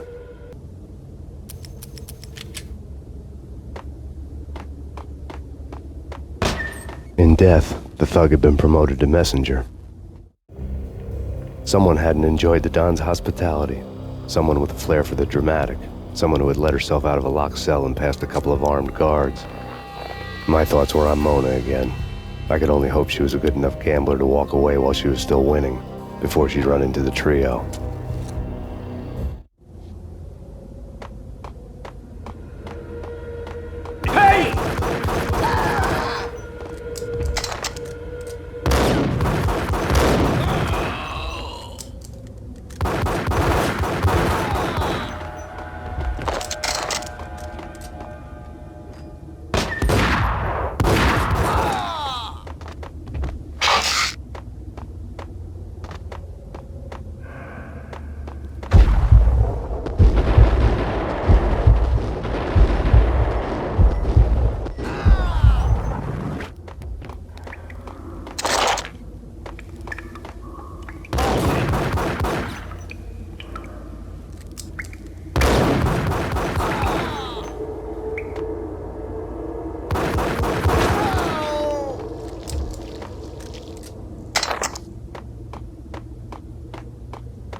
It didn't take me long to run into the trio. The word on Lisa Punchinello was that she was a bit of a witch. The tarot cards on the kitchen table fit the picture. They weren't my kind of cards, but I was willing to take a crack at the hand Mrs. Punchinello had dealt. The first card was the Tower. Maybe that was supposed to be the Manor. It got easy after that. The devil was the master of the house, and death was me, coming for him.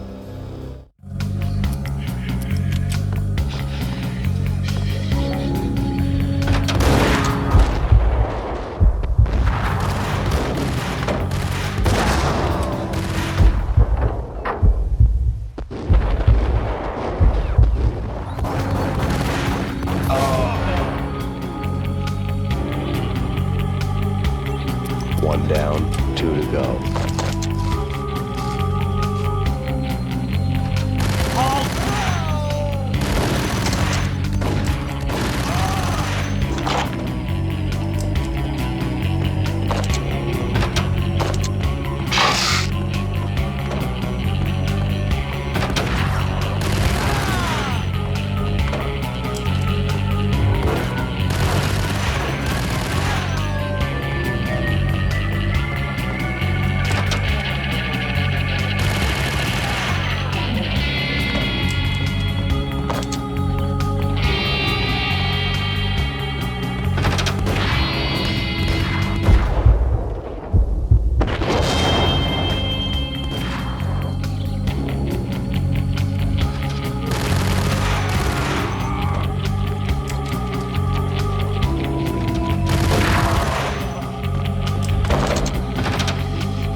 Two down, one to go.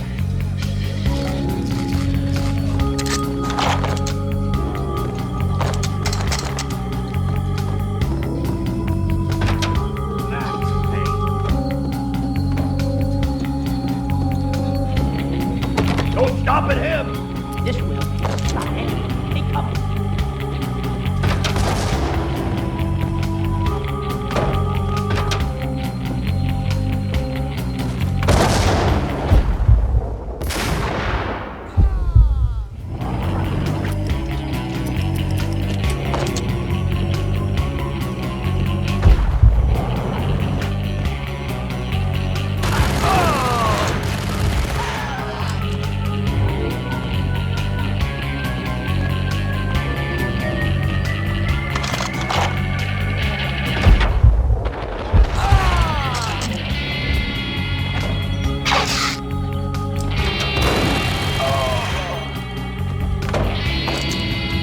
It was too late for her.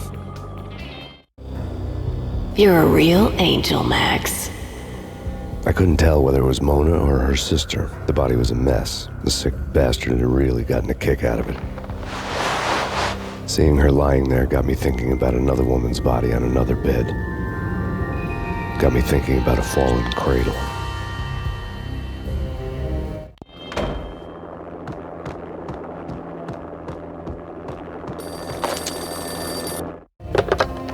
Max Payne. Talk to me. Alfred Woden. You've got company. An armed helicopter just landed on the manor grounds. You must hurry. The more the merrier. End of the road, Payne. Vince Mugliano.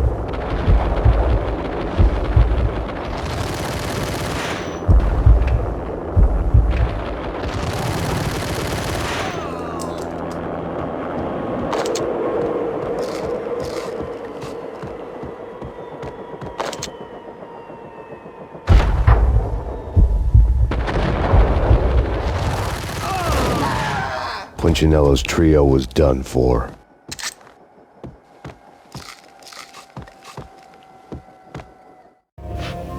Outside my door. Hurry. He's coming for me. You gotta hurry. Please. I could hear Punchinello on the phone begging for help. He should have been saying his goodbyes. Punchinello was a pushover. The moment I stepped into the room, he folded like a deuce before a royal flush. No, wait. I was just doing what I was told. I couldn't refuse. She's someone high up. Government, maybe. I don't know. He was trying to buy more sand for his hourglass. I wasn't selling any. No, I told him nothing.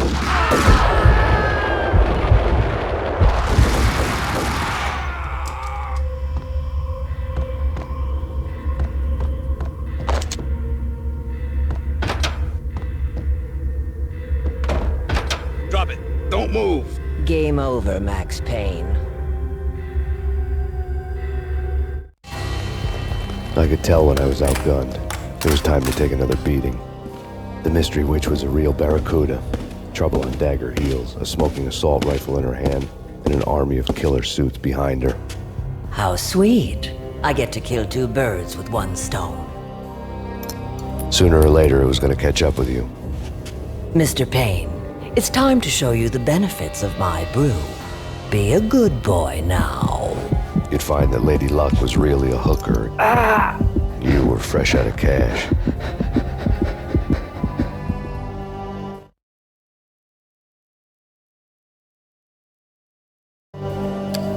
Gentlemen, we're done here. Take me to Cold Steel.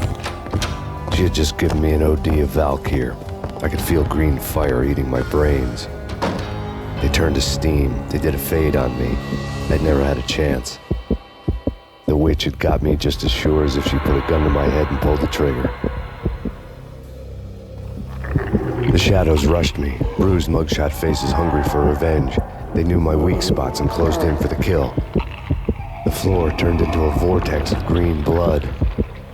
I fell. The flesh of fallen angels.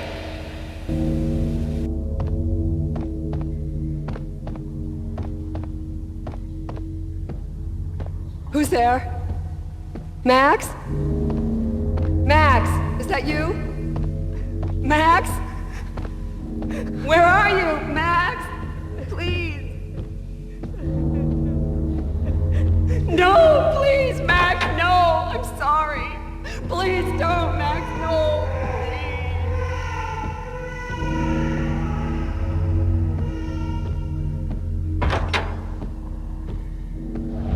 Max? Where are you, Max? Please. The letter was staring at me. There was something disturbingly familiar about the letter before me. The handwriting was all pretty curves. You're in a graphic novel. The truth split my skull open, a glaring green light washing the lies away. All of my past was just fragmented still shots, words hanging in the air like balloons. I was in a graphic novel. Funny as hell. It was the most horrible thing I could think of.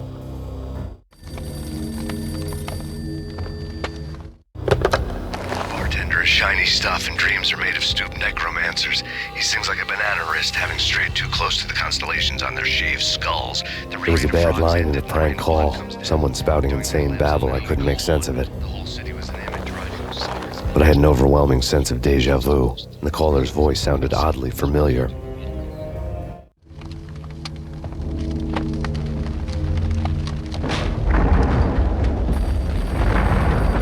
The weird piece of paper looked dangerous.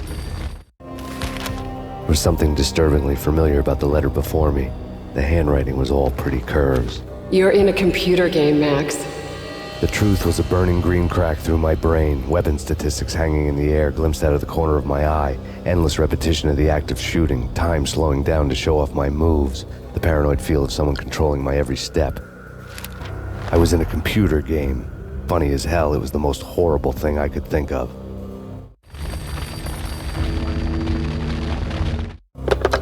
Don't lose it. It's Valkyr. The drug. Snap out of it. Try to remember. It was a bad line in a prank call, someone spouting insane babble. I couldn't make sense of it. But I had an overwhelming sense of deja vu, and the caller's voice sounded oddly familiar.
Max, something happened at the office today.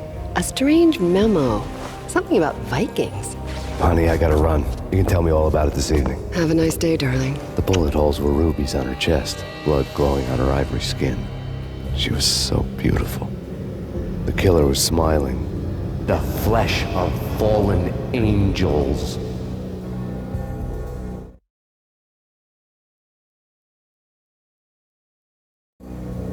Slowly, the green nightmare faded, leaving dark stains on my soul that would never come off. I felt like flatlining. I was all shook up. I woke up in a cold sweat, sick and tired to the bone, lying in a puddle of my own puke. The hag had said take me to Cold Steel before it had all gone crazy. It was a clue, the only one I had. It took me forever to crawl back to my feet and hit the road, but when I did, I drove straight to Cold Steel Foundry outside the city. There was a whole lot of action around the place for a freezing winter night. Trucks coming and going, men running. I had the drop on the mystery witch. She thought I was dead. I was on her blind side. I was going in. The bad trip had put me in a crazy mood, adrenaline pumping through my aching veins. Staggering on the mill roof in ice and snow and wild wind, I was a ninja. My kung fu was strong. I wasn't kidding anybody. At best, I was Superman on kryptonite about to fall through a skylight, down to where it was all going down. A half-abandoned industrial area in the middle of nowhere. The factory was a perfect front for any number of illegal activities.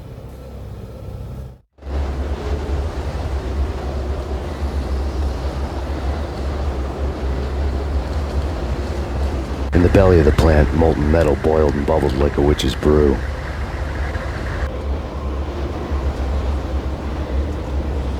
Damage assessment.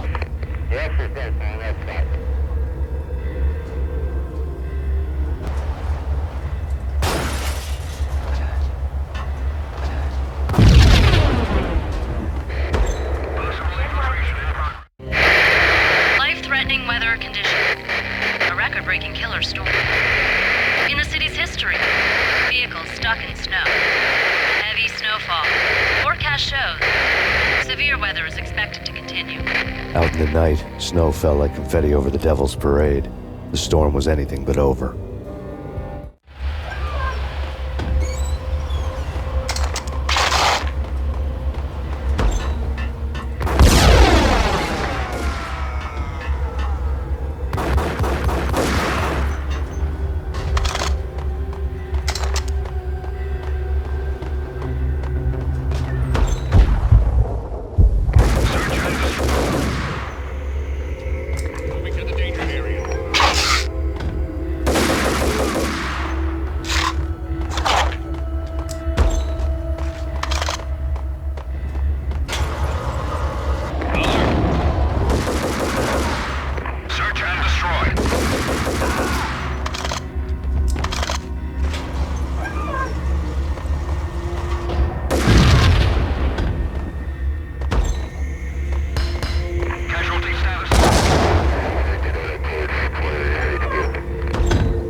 believe it.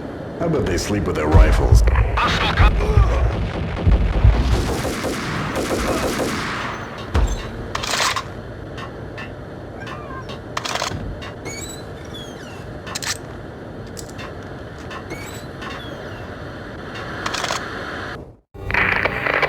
Perimeter breached. The facility has been compromised. Repeat, the Deep Six has been compromised. Initiate Operation Deadeye. The walkie-talkie military lingo could mean only one thing. They were getting ready to destroy the evidence and vanish into the night. I was so close. The hidden truths were just around the corner.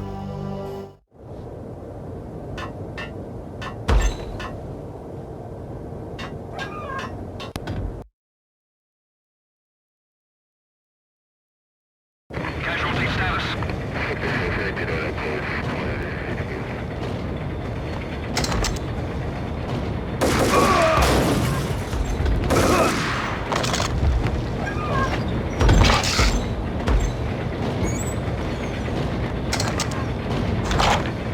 The folder on the table told a grim tale. The mercenaries were running a tight operation, paperwork and all. Merchandise missing again. A chemist had tried to smuggle it out for his own private party. Locked him up in cell B7 in D6's old test facility to wait for proper processing. I was close enough to hear the secrets, just beyond the next doorway.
The monitor showed me the way.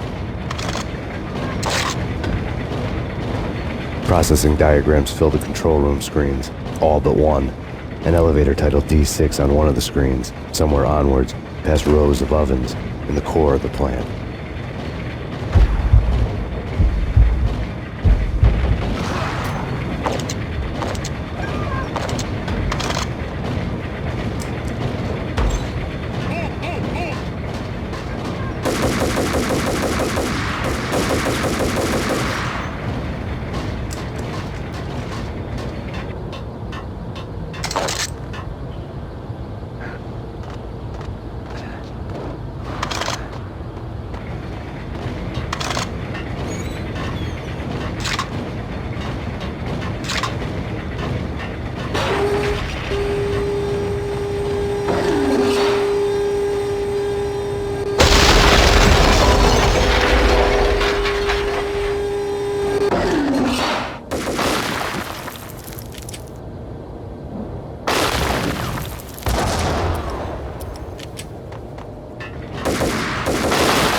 I had taken on the role of the mythic detective, Bogart as Marlowe, or as Sam Spade going after the Maltese Falcon to unravel all the mysteries.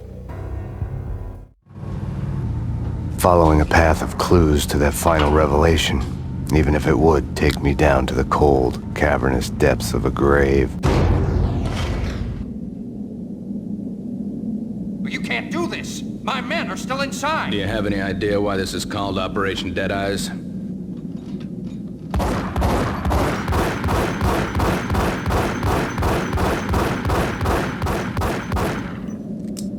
I think he's dead already. Let's do it.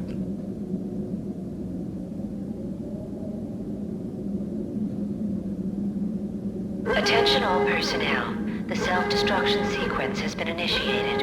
Evacuate the complex We've got immediately. company. The self-destruction sequence has been initiated. Proceed to the nearest exit immediately. I had seen the logo on the floor before. There was an old army bunker under the steel mill. I knew the military plaque on the floor. I had seen 1,000 variations of the insignia on crumbling brick walls everywhere in the city. The sword replaced by a syringe. Project Valhalla, V for Valkyr, V for Valhalla. All of a sudden it read like a crackpot conspiracy theory.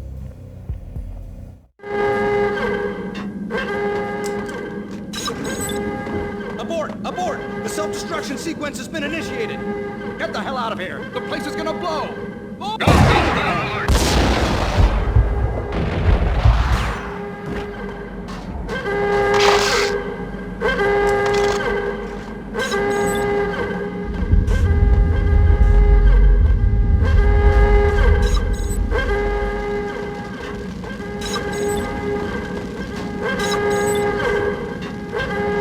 chemist had been using the workstation when he died. The half-life of the lab rat had ended online, his password blinking on the screen. 665, neighbor of the beast. Progress. Attention all personnel. The self-destruction sequence has been initiated. Proceed to the nearest exit immediately.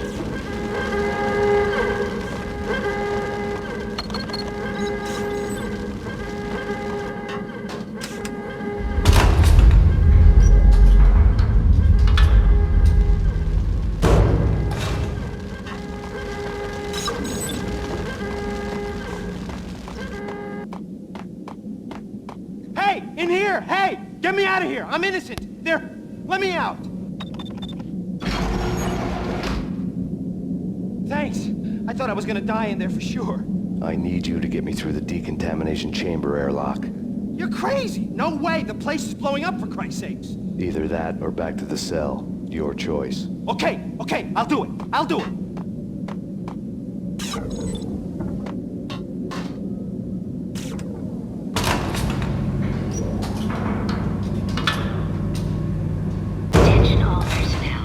Self-destruction sequence has been initiated. Proceed to the nearest exit immediately. We're dead! We're dead!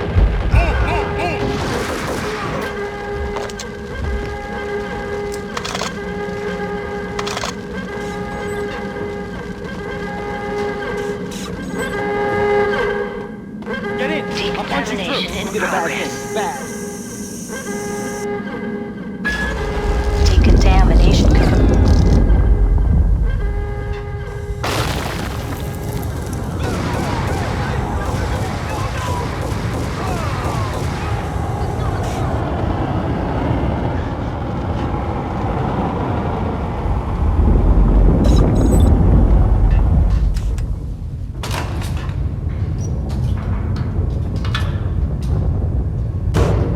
I was caught in the middle of the deadly web that was the Valkyr case.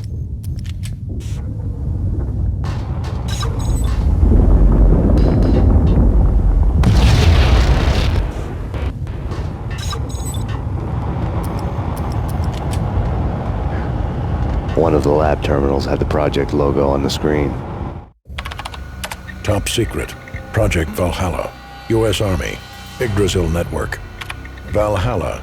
The otherworldly place in Norse mythology where the bravest heroes spent their afterlife feasting and fighting forever, their wounds miraculously healed night after night. Valkyr, the maidens who chose the most courageous Viking warriors and carried them to Valhalla. 1991. The research objective is to create a chemical substance to enhance the stamina and morale of infantry troops. 1995. Results unsatisfactory. Project canceled. Someone had decided to continue the sick experiment unauthorized. Project compromised. Data leak. Fix the damage by any means necessary. Security clearance red. Authorized by the project lead. Field test. Double the dosage for all the remaining test subjects. Observe and record the subject's behavior in an urban setting. The drop-off point was my old address in New Jersey. The file dated 3 years ago. Just when you thought you had reached the deepest depths of horror, it suddenly got worse. How to turn off that small voice inside your head that started to whisper that you should be glad that now, if not before, your revenge was justifiable on any conceivable moral scale. That small voice proved, beyond any doubt, that I was damned. The dagger-heeled woman had come and gone a long time ago. There was nothing more for me here. The bunker's name was acting as a self-fulfilling prophecy.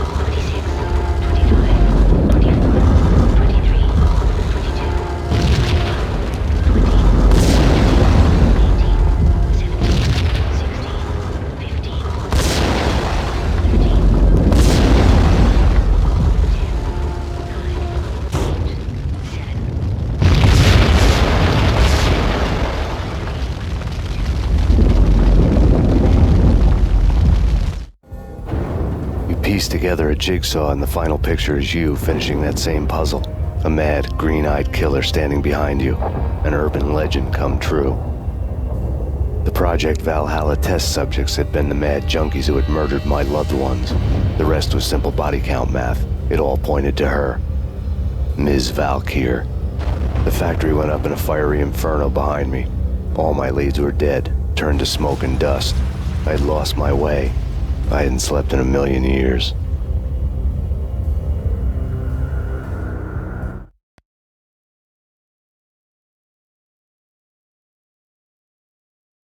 I felt thin as death. I've been living on an endless supply of week-old donuts.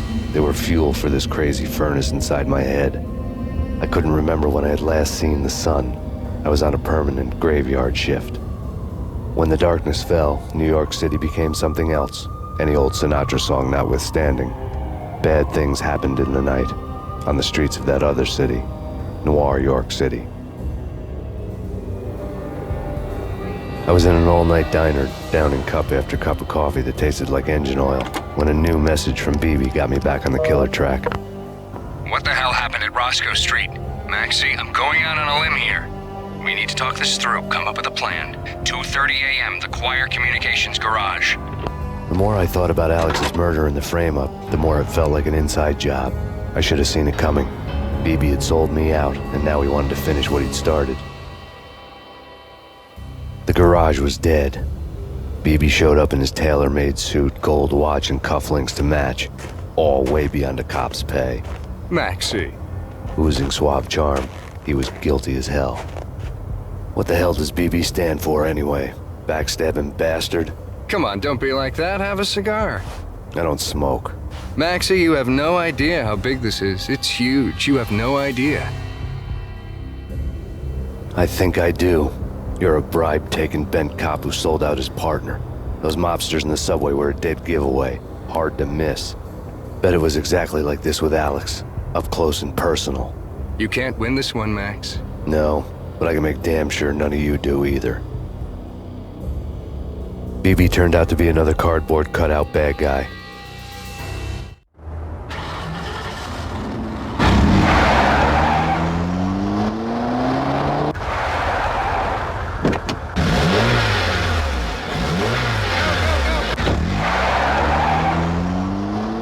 A bad cop on the take, a cowardly right-hand man fleeing from the scene, leaving his paid thugs to do his dirty work.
fire at the Punchinello Manor in Westchester. The manor is the home of Angelo Punchinello, the alleged head of the Punchinello crime family. The police are now saying, contrary to their earlier statements, that Max Payne is still alive and at large. He continues his vendetta against the Mafia, of which this last act of arson is attributed to. I had no recollection of setting any fires, but I did remember the flames.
Payphone started to ring.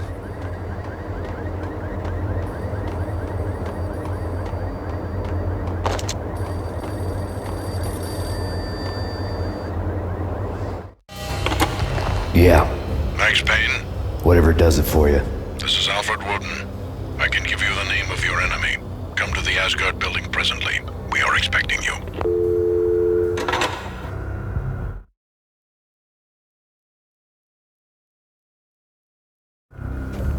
Woden was waiting for me on the steps of the old building. Mr. Payne, let's go inside.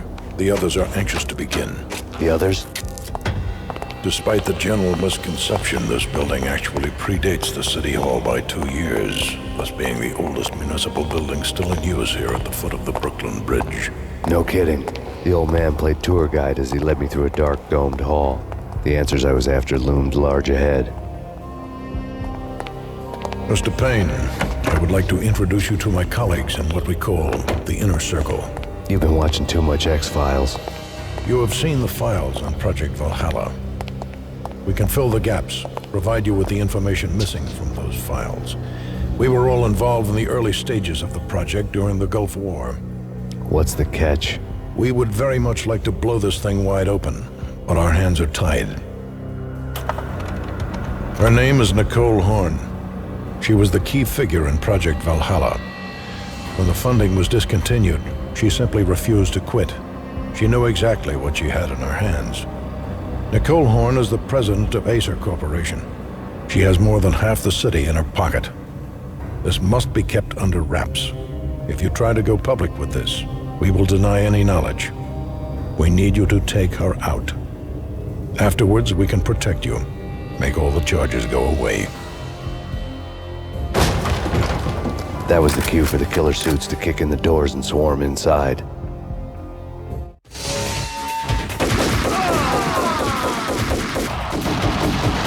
It was an impressive floor show, but I decided to leave early anyway. It was only a one-story fall. Lucky me.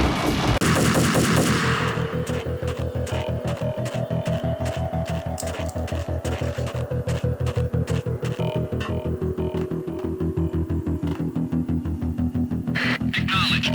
Target escaped. Last confirmed location, the inner courtyard. Search and destroy.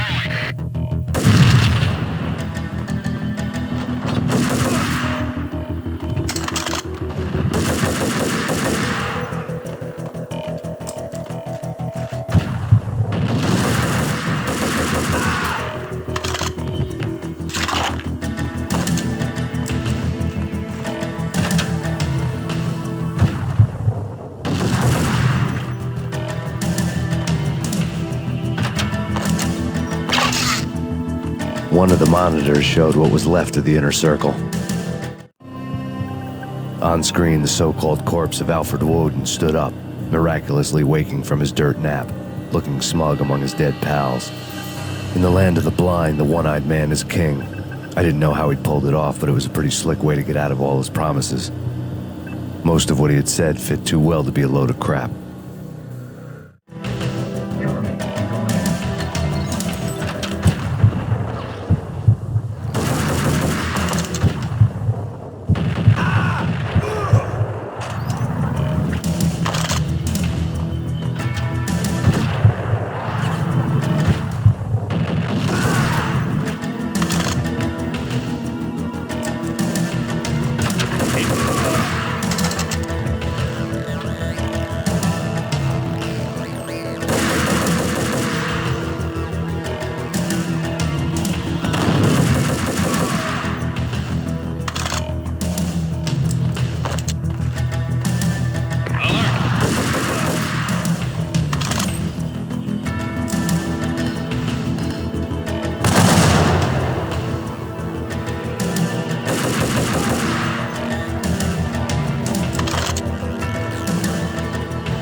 And what is your answer to those saying that he's actually providing a service long overdue to the city? This crusade nonsense has gone too far. He's out of control. It must stop. He will be stopped. That was Deputy Chief Jim Rivera from the New York City Police Department.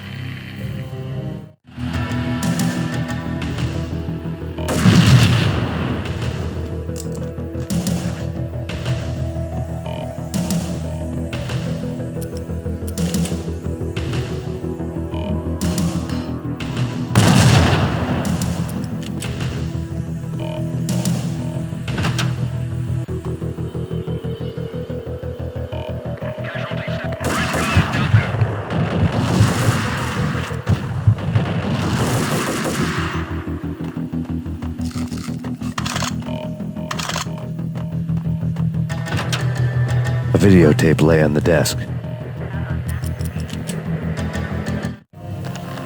Nicole Horn had blackmailed the inner circle into silence. The tape came with a curt extortion note on a piece of expensive paper. I remembered Candy Dawn taping her clients in action on the side, selling the tapes to the highest bidder. I was sure that kinky sex was nowhere near Alfred Woden's worst sin. But I had a feeling that when this was over, any collateral would come in handy. Woden had left me a present. Woden had taken care of my mission preps with military precision. The critical areas in the Acer Corporation headquarters blueprints were circled in red. The president's office was at the top of the building, right below her penthouse suite. The elevators were controlled by a security computer, part of the mainframe located underground below the building. The high-rise was sealed as tight as a sci-fi fortress.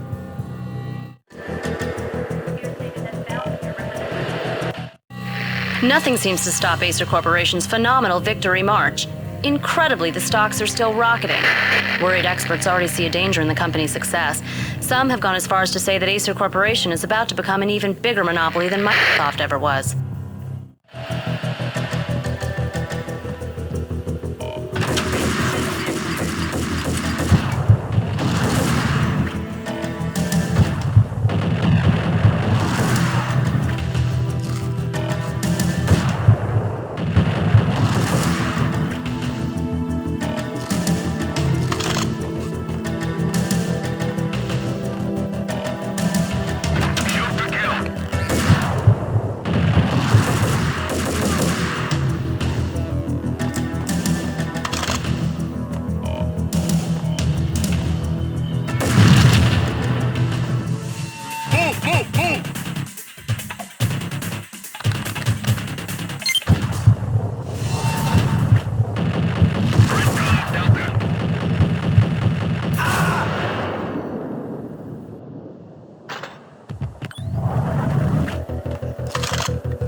Cassidy and the Sundance Kid. A hero's end, going out with guns blazing. Hold it! Hold it!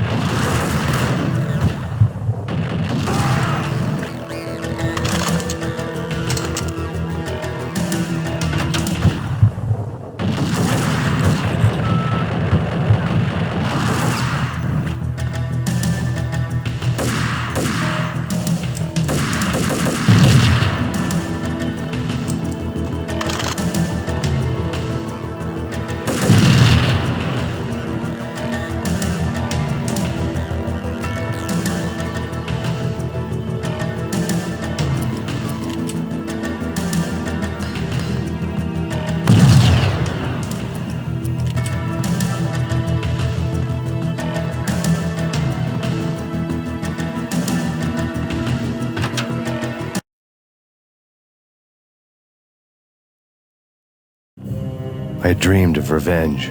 Those dreams were always nightmares, of coming close and then failing. Now I was close. I had a name to guide me, Nicole Horn. I had nothing to lose.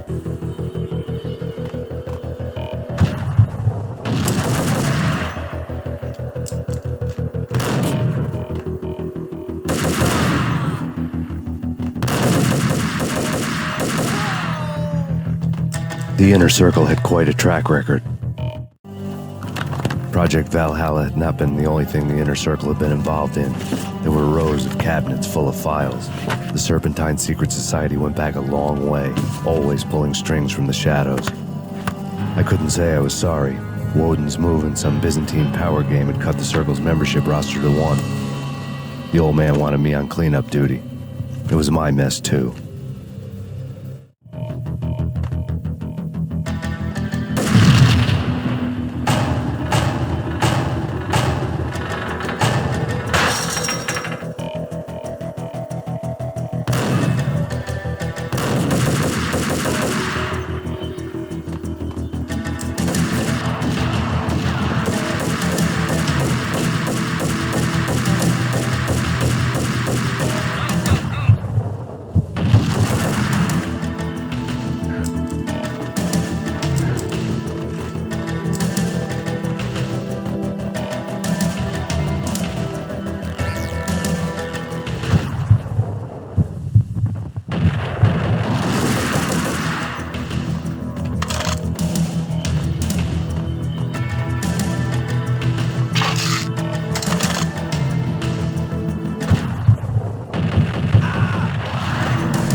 CIA, FBI. You've seen one, you've seen them.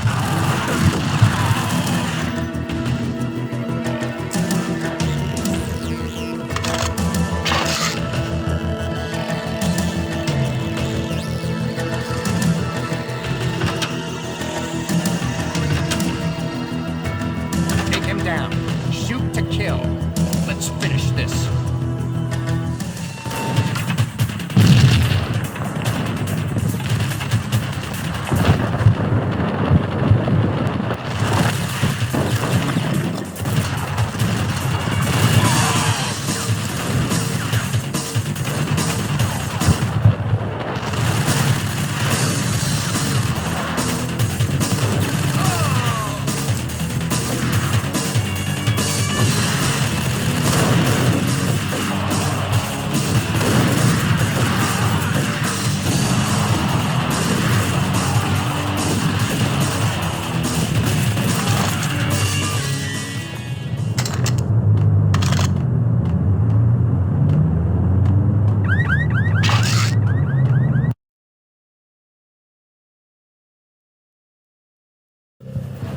Mine wasn't the most original approach to the problem. It wasn't as if it hadn't all been done before. An eye for an eye, the first principle of revenge. Old as dirt, still going strong. The cardinal rule in going after someone with an intention to kill was not to make it personal, which it almost always ended up being anyway. It did with me. I took my time, cruising around the city in the snow. There was no hurry. I knew what I had to do now. I took my time, thinking about it, building up the rage. When I was ready, I parked the stolen wheels at the front entrance of the Acer Corporation headquarters. Got out, got in, got cracking. I had a bullet with Nicole Horn's name on it. I had 10,000 bullets with the hag's name on them. She had ultra-high-tech security systems, enough mercenaries and weaponry to start World War III. There was no fear. New York disappeared behind a veil of snow. I had crossed the threshold. This was her domain, sleek and sexy and soulless, all glass and steel. The place of color-coded security key cards, metal detectors, and surveillance systems.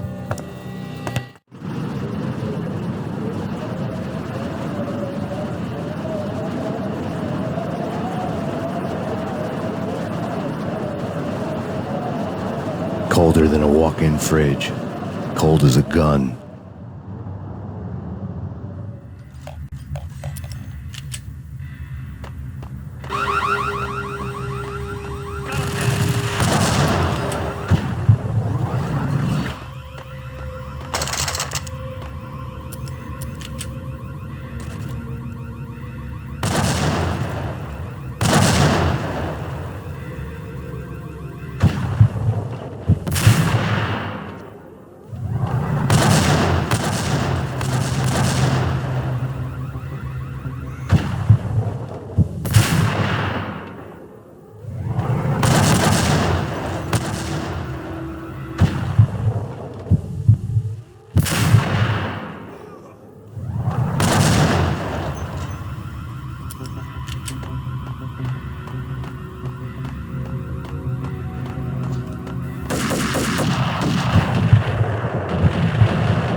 Max, we gotta stop meeting like this. It will be a cold day in hell before I let a narc cop stop me. Miss Sachs, do your job. Relax, Max. You're a nice guy. I don't kill nice guys. You're not bad yourself. It was different when Horn wanted Punchinello dead. To cut her ties to the Mafia. He deserved to die. The same goes with her. She's the bad guy here. Her sister was whispering to her in my favor. I knew the appetites of ghosts intimately. They hungered for revenge. No! A gunshot boomed and she fell down in slow motion. She was a nice girl, not really a stone-cold killer. And now she was stone-cold dead. Like religious fanatics or loyal samurai, Horn's private army was coming at me. Contact.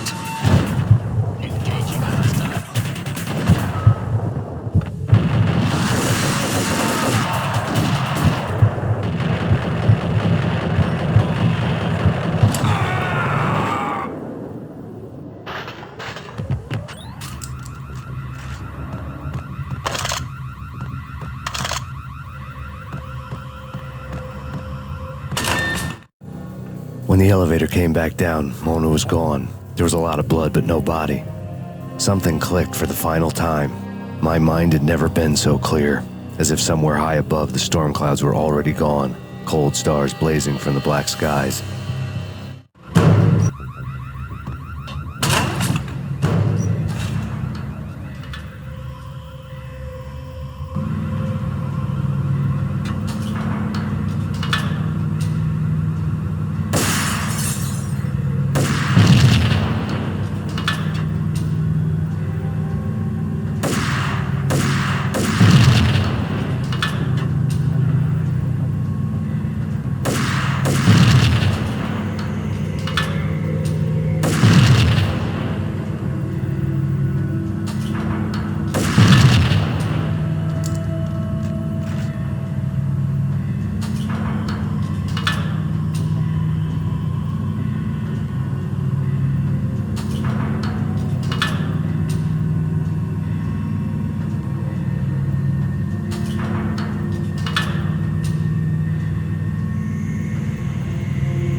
Action movies, and I'm talking about the coolest of the cool. It always seems like time slows down in the middle of the action. You know, you can see the bullets flying through the air, the hero dodging in slow motion. Oh, man, it would be so cool to be able to do that. Bullet time, that's what they call it. Bullet time, yeah, would be so cool.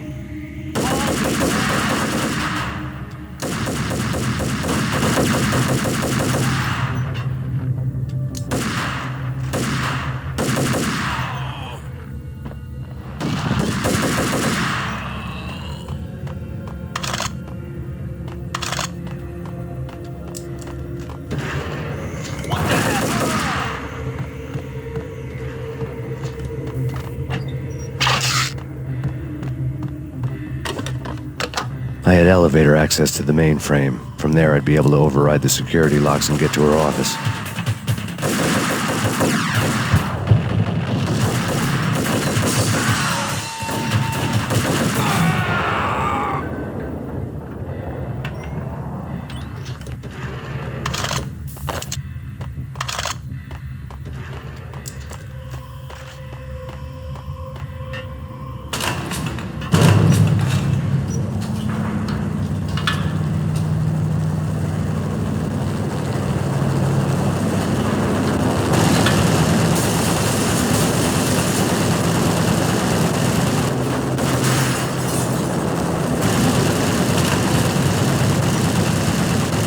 The unmarked chopper was Horn's pet guardian, inhuman and flawless. It was stalking me.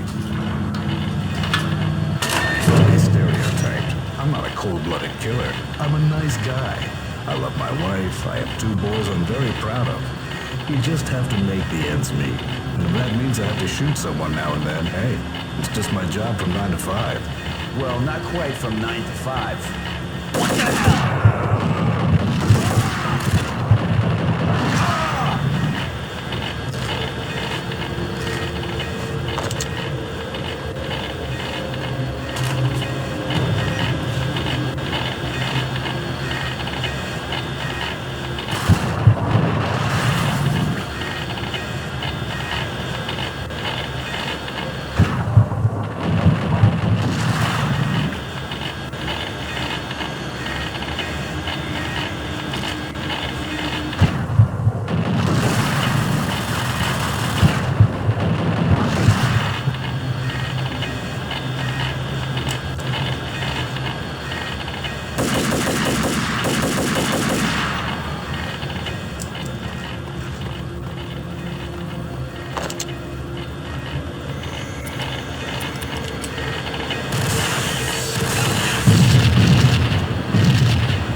locks were now offline. All bets were off. The elevator would take me all the way up.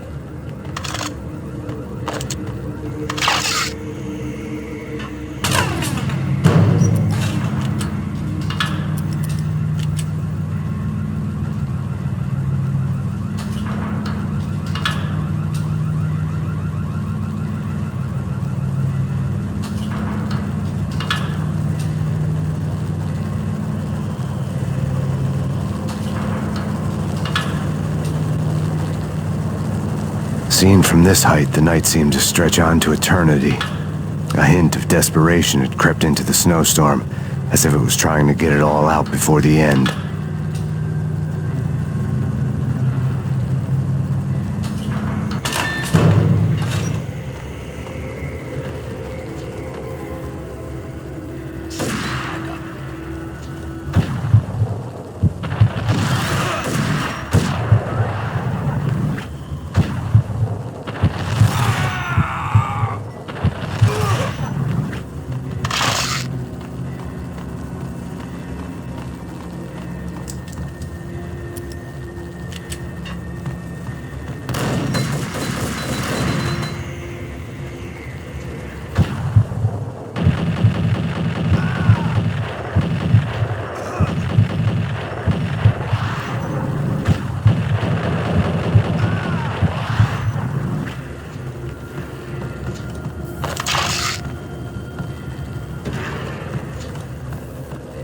Horn's personal computer was on. Next to the printer was a neat stack of expensive paper. Hacking through Horn's computer would have unearthed files of criminal plans, strategies for world domination, spy helicopter reports, illegal wiretap recordings, internet porno, all of the above. Take your pick. I really didn't care anymore. I had seen too much of it already.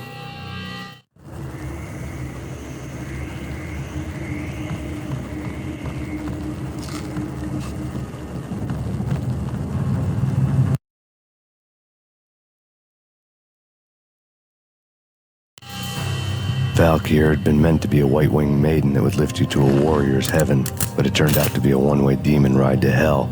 The devil was in the drug. I knew. I had met him.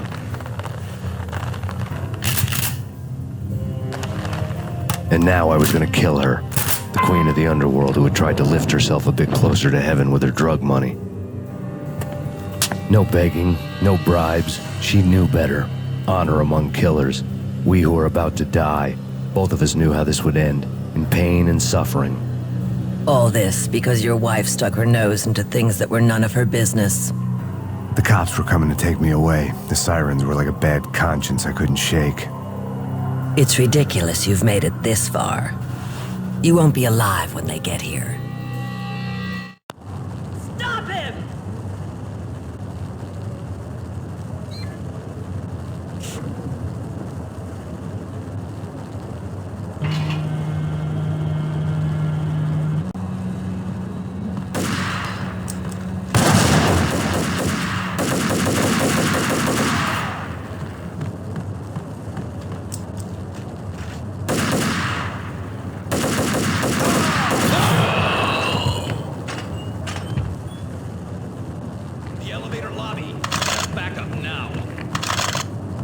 Max Payne, this is futile.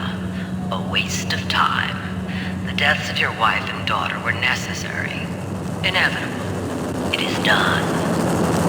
You cannot bring them back. Nothing you do will make it any better.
Max Payne, you are fighting a losing battle.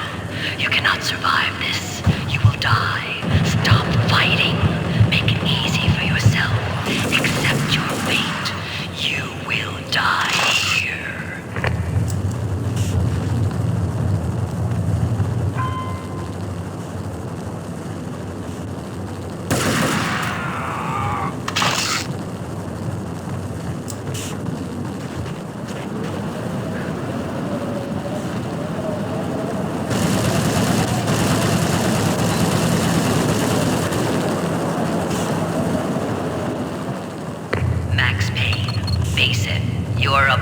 Unbeatable force. You have already lost.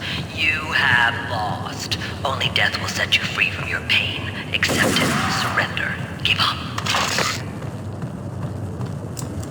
We have him in the north round.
What do you mean he's unstoppable? You are superior to him in every way that counts. You are better trained, better equipped. You outnumber him at least 20 to 1.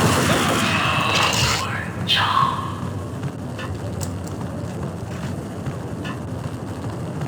Not a step further.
As soon as the wind dies down. Don't like the look of that mast.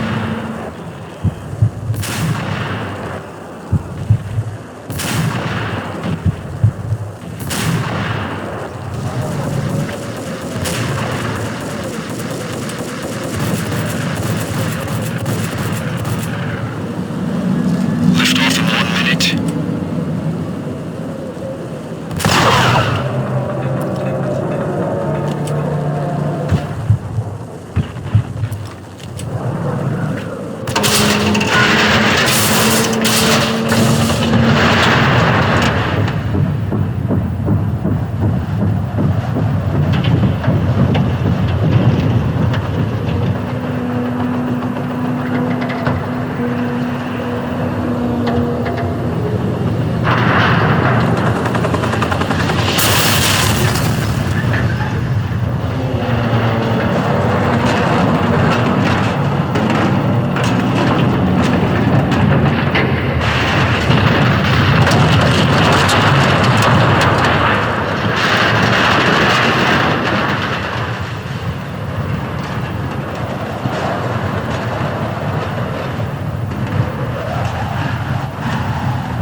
all dead. The final gunshot was an exclamation mark to everything that had led to this point. I released my finger from the trigger. And then it was all over. The storm seemed to lose its frenzy. The ragged clouds gave way to the stars above.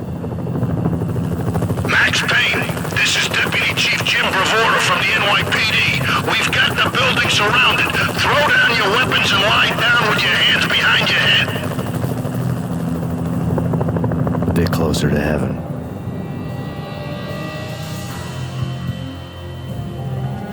The cops' voices were distant and muted. Freeze! NYPD! Hold it right there! My ghosts released me from their haunting. Down below, New York City glittered like diamonds on black velvet. You gave us one hell of a ride. Take him down to Central Booking. You heard the man. Woden was there in the crowd, standing by the sidelines. It wouldn't be over till the man with the patch would say so. He'd say the right words. I knew he would. He'd better. Woden grinned smugly. It was the grin of a winner. That made two of us.